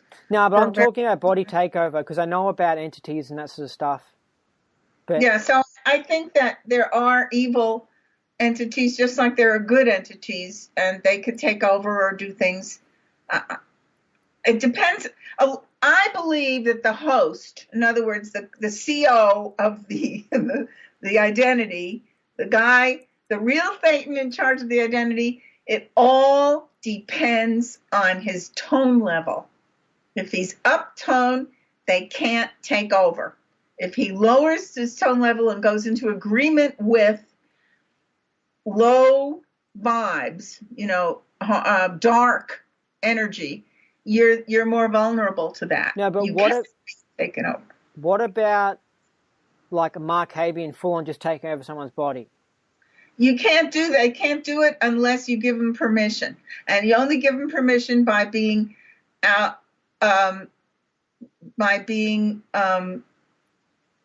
low toned. It doesn't mean that you can't be affected, but like I said, you go into a hospital, you walk out, you know, you might not feel so good because of being in some way affected by or impinged on. But it won't get you down. It won't take you over. You won't be totally changed from that day forward and be a different person. I think in order for that to happen, you have to give your permission, and you have to agree, and you have to be very low-toned yourself, that you're matching that tone level and being, in, you know, almost in cooperation with it. I'm talking about the bungalow briefing from Captain Bill, that sort of idea. Have you listened to that bungalow briefing? I probably heard it about 10 years ago. Okay, yeah, it's something about that where Captain Bill talks about this out there idea that you can have body takeovers going on, and that the elites have it happen and stuff. It's just interesting. It's just interesting. I believe that they do. I do believe that they let themselves get taken over, or they go into the valence of. Yes, I think that's true. The people that are completely addicted to power, you know, they want that more than anything. They are the most vulnerable. To having like an SP Satan come and just occupy their body, and then they... So, yeah, I think that they would be open to anything because... They want power. I mean, there is a whole bunch of them in the Freemasons and in Hollywood that belong to the Satanic Church. They do satanic rituals. They actually participate. They sign themselves off. Beyonce and some of the other entertainers. Yeah, Lady Gaga. Have you heard about Lady Gaga? Yes, they signed a pact with the devil. Yeah, that's what did you actually know about the Lady Gaga thing? Because you read it and you're like, what the hell? Like, it's really out there what she said. Did she pretty much say that she went and spoke to someone, whether it's a person or a being, and she agreed to made a pact with the devil? That's right. And several others did too. Many of them did. And they got what they wanted. They got wealth. And this is like the old fable of, you know, you make a pact with the devil and you get all these rewards. It seems like it's actually real. Yeah, apparently it's real. But it's still low-toned. You know, if you walk into a haunted house, right, and there's beings and hooly-goolies hanging out there and everything in the cobwebs, and you clean it up, you put all the lights on bright, and you play classical music, I tell you they'll be packing their bags and getting out of town. Yeah. They will get out of Dodge because Yeah. they can't stand it. They Yeah. cannot stand it. Yeah. That's why I say above 2 on the tone scale. Yeah. You're too shiny for them. Yeah, exactly. Yeah. So, one last quick question. Okay. Do you know any good data on CST? Who they actually are? The people who actually really own the church? I don't know anything about who's in what shell corporation or what's real and what's not real. I don't have any of that data. I saw a flow chart one time of who was in charge of what, and it went all the way up, and they had different names of people. Some of them weren't even Scientologists that are holding high positions, and some of them are ex-agents from the government. Mm. So I think the top of the org board, the very top, is not Scientologists. Yeah, I agree. And you got Dave Miscavige as well. I don't think he's a Scientologist. I think he's just he's a fake. Yeah, I don't know what he is anymore as far as the tech is concerned. I just don't think that he gets anything, any auditing or any kind of services or anything. I think he's he's not a Sci. Yeah, he's just in there for the benefits, the materialistic benefits. That's what I think he's there for. Why should someone become an auditor? Like, is it a good job? Oh yeah, it's a great job. You can do well as an auditor if you produce good products. If you get people to be who they are and feel good about themselves and straighten out their life, I mean, that's priceless. That's a great job. I was thinking about there's like a lawyer job and a psychologist job, right? And I was thinking how they get paid quite decent money, and it's fairly easy work, even especially psychologists, even easier, right? Like, especially if you're just doing psychological reports for people for court cases or just little things. But then I was thinking, well, you're supporting a dark system, so as a job, you shouldn't really go along with them. You know what I mean? Like, it's not like you're contributing to humanity. But if you actually became a Scientologist, like an auditor one, then it's like you actually are doing a good version of a psychologist. You know what I mean? Yeah, but you can't get those same kind of clients or those same kind of jobs, and it's not accredited. But you can do well. But you can still make all right money, right? But you probably, unless maybe you become a really crash-out auditor, you couldn't charge $350 an hour, could you? No. I wouldn't. Yeah. But it's a good job. You're helping people, and you're raising consciousness, and you're raising tone level. But LRH said all you want to do is raise the PC's tone level. And also, if you are becoming a psychologist and you get the $350 an hour, but your life's crap and you're doing crap, and so then it's like you need to have a nice BMW or a nice house. Do you know what I mean? Like, because you need those things to use, your existence is shit. But if you become an auditor and you charge, I don't know, $100 an hour or something, you're benefiting from it, you're learning from it as well, and you're helping others, and you network, and you get that other benefit from it, and you don't care about having a BMW, so you're just like, whatever. Yeah. It's relative importances, right? Priorities. Yeah. No, I was just thinking about it because I was like, there's some jobs where they're just like, there's sort of criminal exchange, really. Like, they're not really adding much and stuff. But if anyone's listening to this and they wouldn't have gotten this far through it, and they are, I would call a disgusting person if they are like someone who really does like having a nice car, and they only believe in the meshed universe, and they do all that sort of stuff. You know what? Just go there and become a psychologist, and become a lawyer and accept bribes from the opposition, and you can just gobble up money contributing nothing to humanity, and you're just a terrible person, but you can really enjoy a lot of mess stuff. Yeah, well, there are some mental health practitioners that are applying TIR, and they're doing some good for people. Yeah, so you can do it good, yeah. Especially vets who are stuck in post-traumatic stress, you know. How much money are they making on that? I have no idea how much they're charging. It's their practice. So whatever they charge, they charge. But if you're if you're a vet, you get subsidized. You know, they have insurance and they can take insurance for it. So, or if you're not a vet, if you're just getting, for some reason, if you go to a mental health practitioner and you have insurance, it will pay for it. Yeah. Yeah. And that's sad to get TIR Dianetics into the mental health field. I think that's a good thing. Yeah.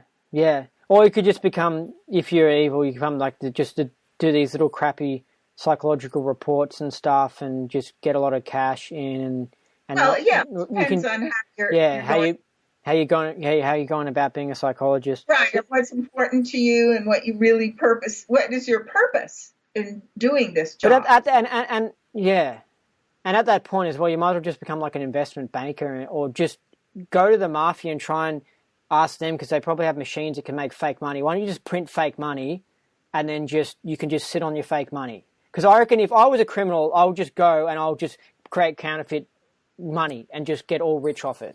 Do you know what I mean? Or get a government job. Huh? Or get a government job. Yeah. Anyway, yeah, so being an auditor sounds pretty good. All right, last one. What's your coolest win or OT phenomena occurrence? Oh, gosh. Well, I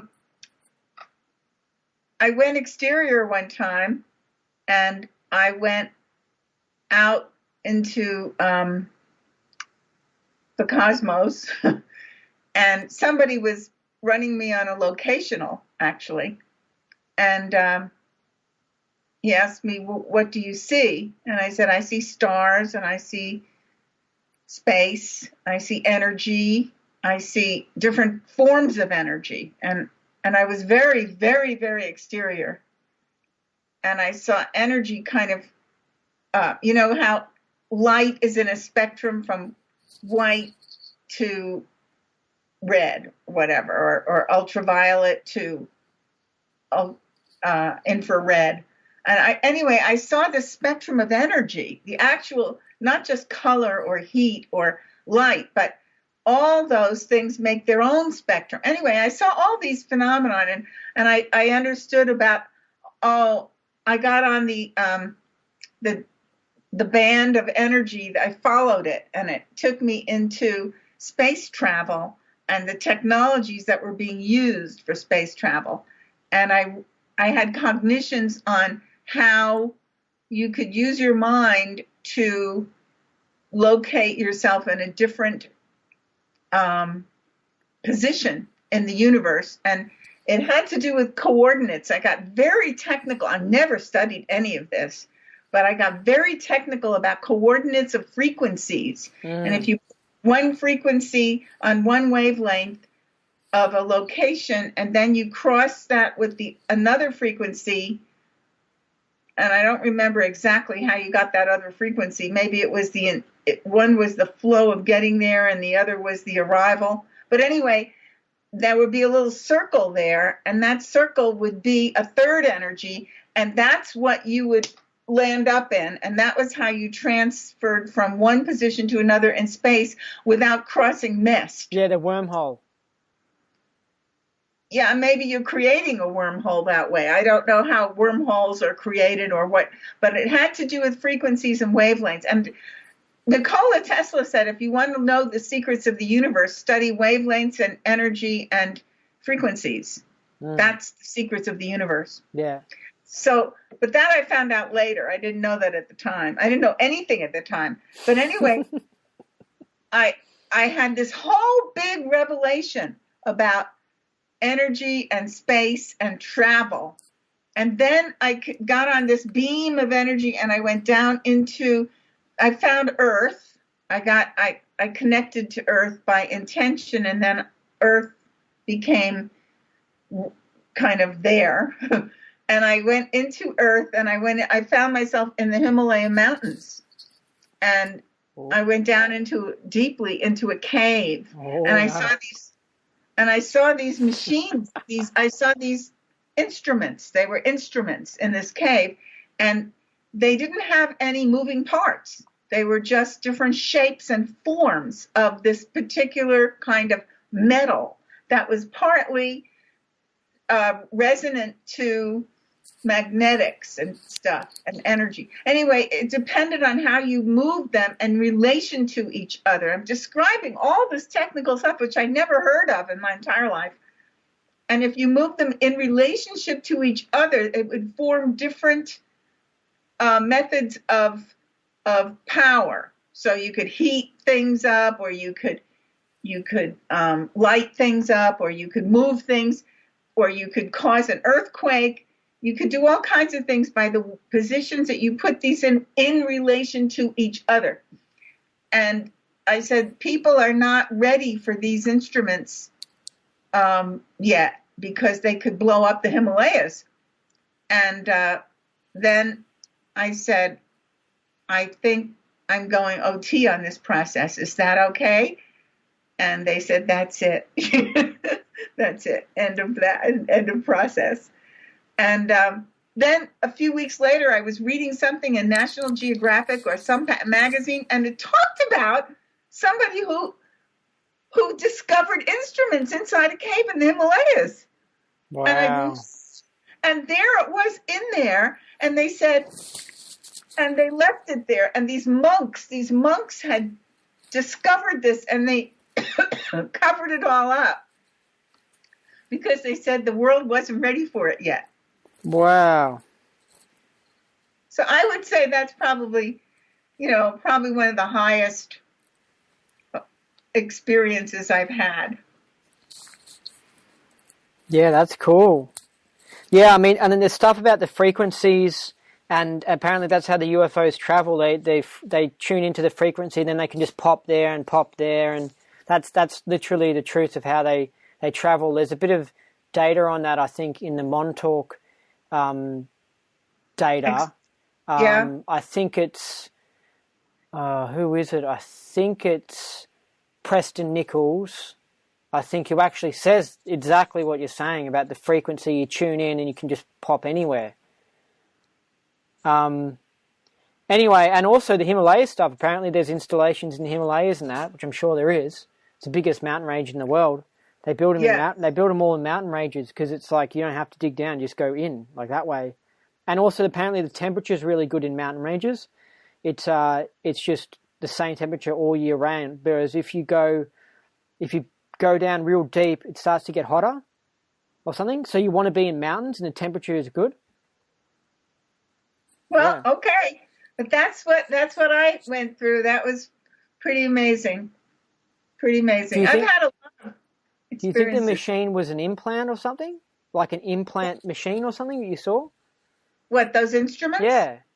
They were not implant machines. They were energy instruments that used energy because of the shape and the relationship that they were to each other and the metal that they were made of.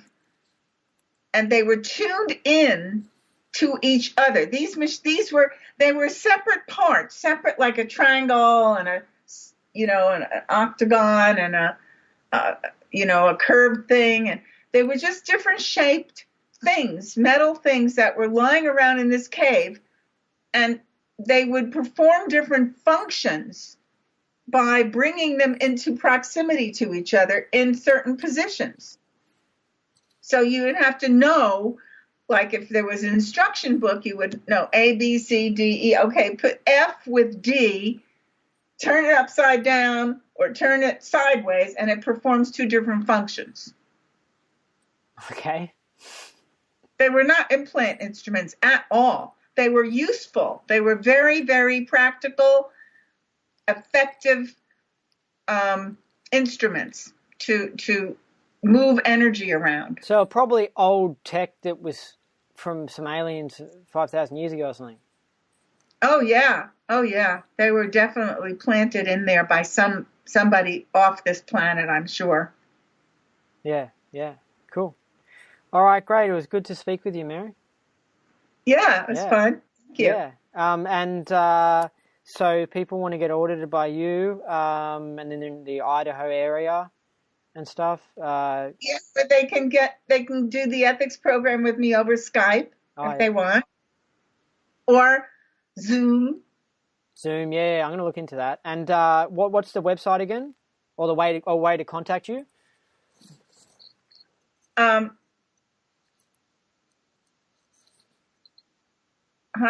Well, my email, mary@planetfreeman.com. Cool. They can contact me that way. They could look at my website, which is I'm trying to think. One of them is planetfreeman.org, I think, or maybe it's planetfreeman.us, and the other one is well,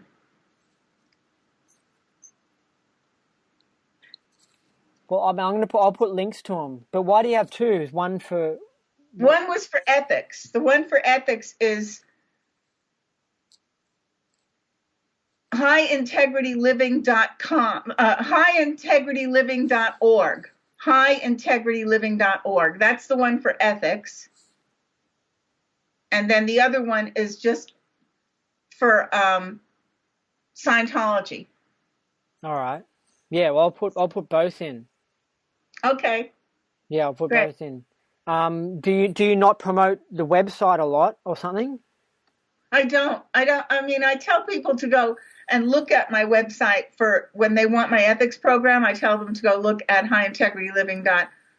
See, I just had them remade. I'm a little unfamiliar with this.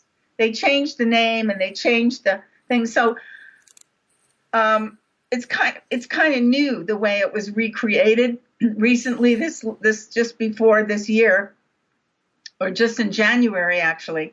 So yeah, I'm getting used to it again.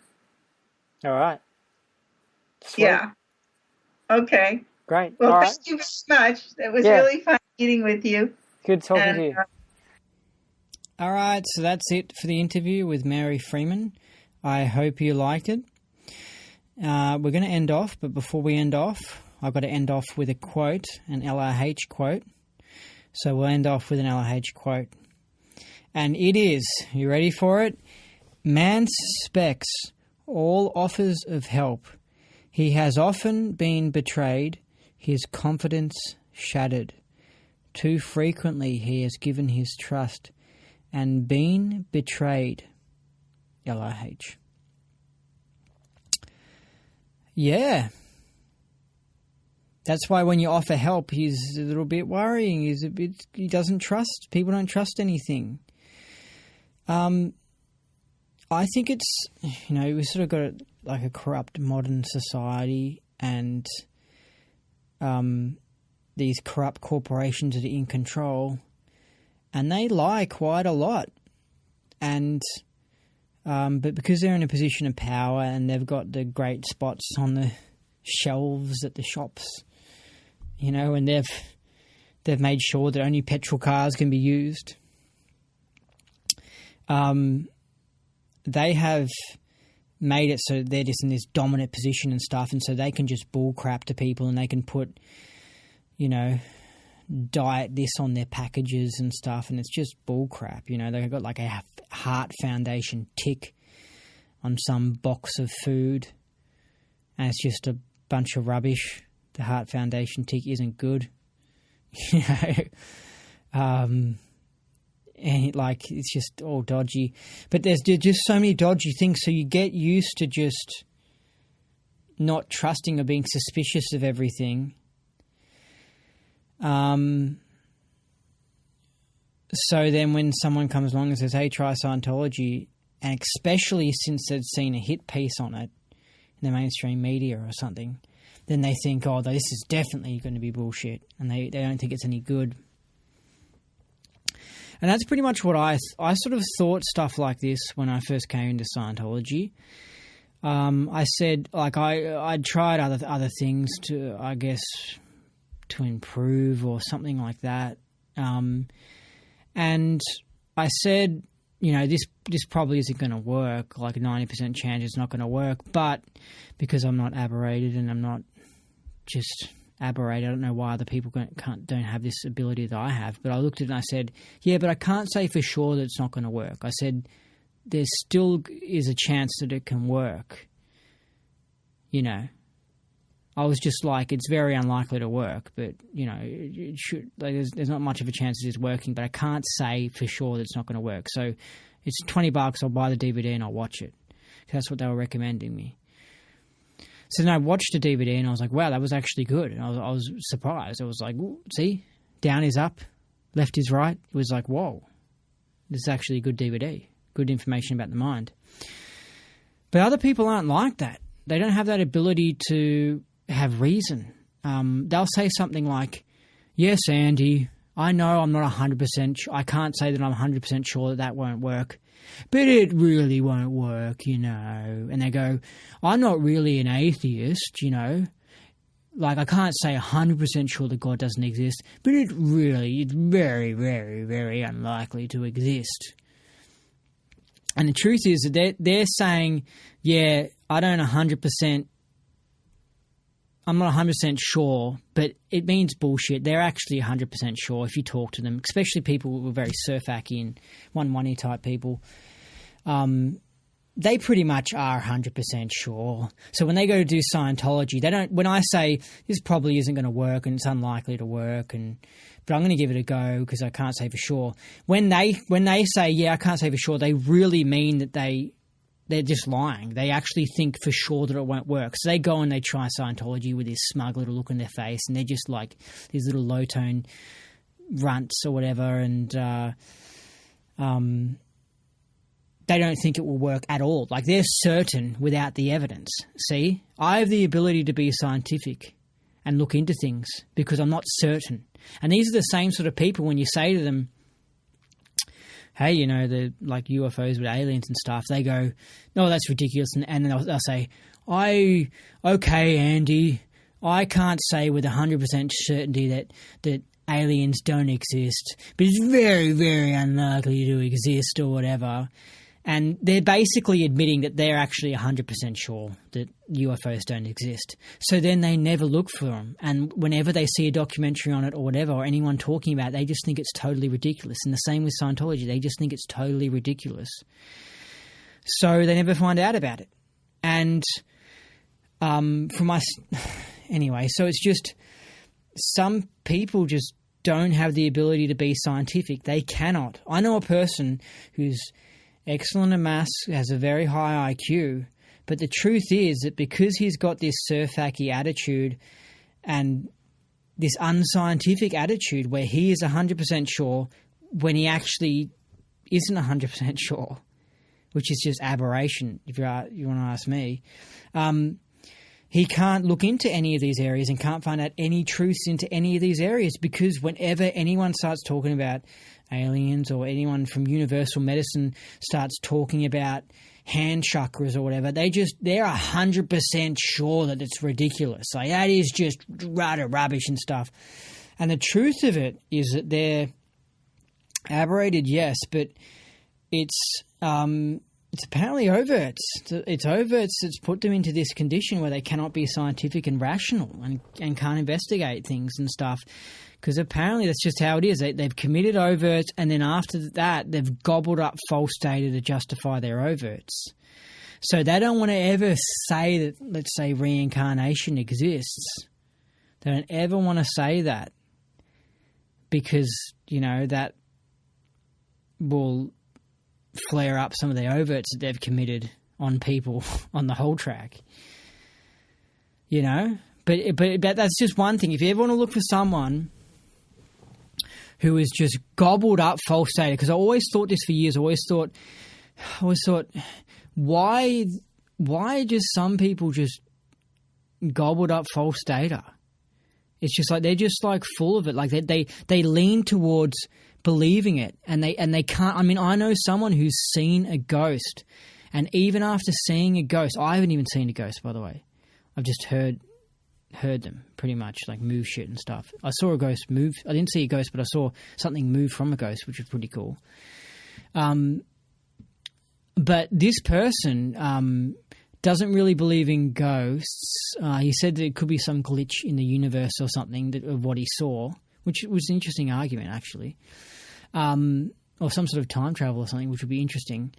But, I mean, he just cannot believe that we are a spirit that reincarnates. You know what I mean? He just has so much, I guess, charge on that topic and so many overts that on the whole track that, you know, he can't confront that idea, and he's freaking seen a ghost. You know what I mean? So these people are freaking aberrated. But anyway, it's because of overts that they've committed, and then they need justifiers for those overts. So their justifiers might be that people are going to die anyway. Well, what if the person doesn't die and they reincarnate and they come back? Then that screws up the little argument of their overts. So anyway, so whenever you see someone who is irrational and is just clearly just gobbling up false data, and it's just like, what the hell's with this person and their inability to find out the truth in any area, yet they exhibit, it's not like they're moron level IQ, then you'll find out that they've got overts. They're nasty little 1-1s and they've got all these overts. Anyway, I found out some of this data on the data evaluators course. Actually, yeah, it was a false data stripping part of it. So that's it for today's show. It's time for you to climb back out of this rabbit hole, out of this interesting Scientology world. Thanks for listening. I've been your host, Andy Nolch, the Space Cowboy. You have been listening to the Indie Scientology podcast. And remember, what you thought was impossible is possible.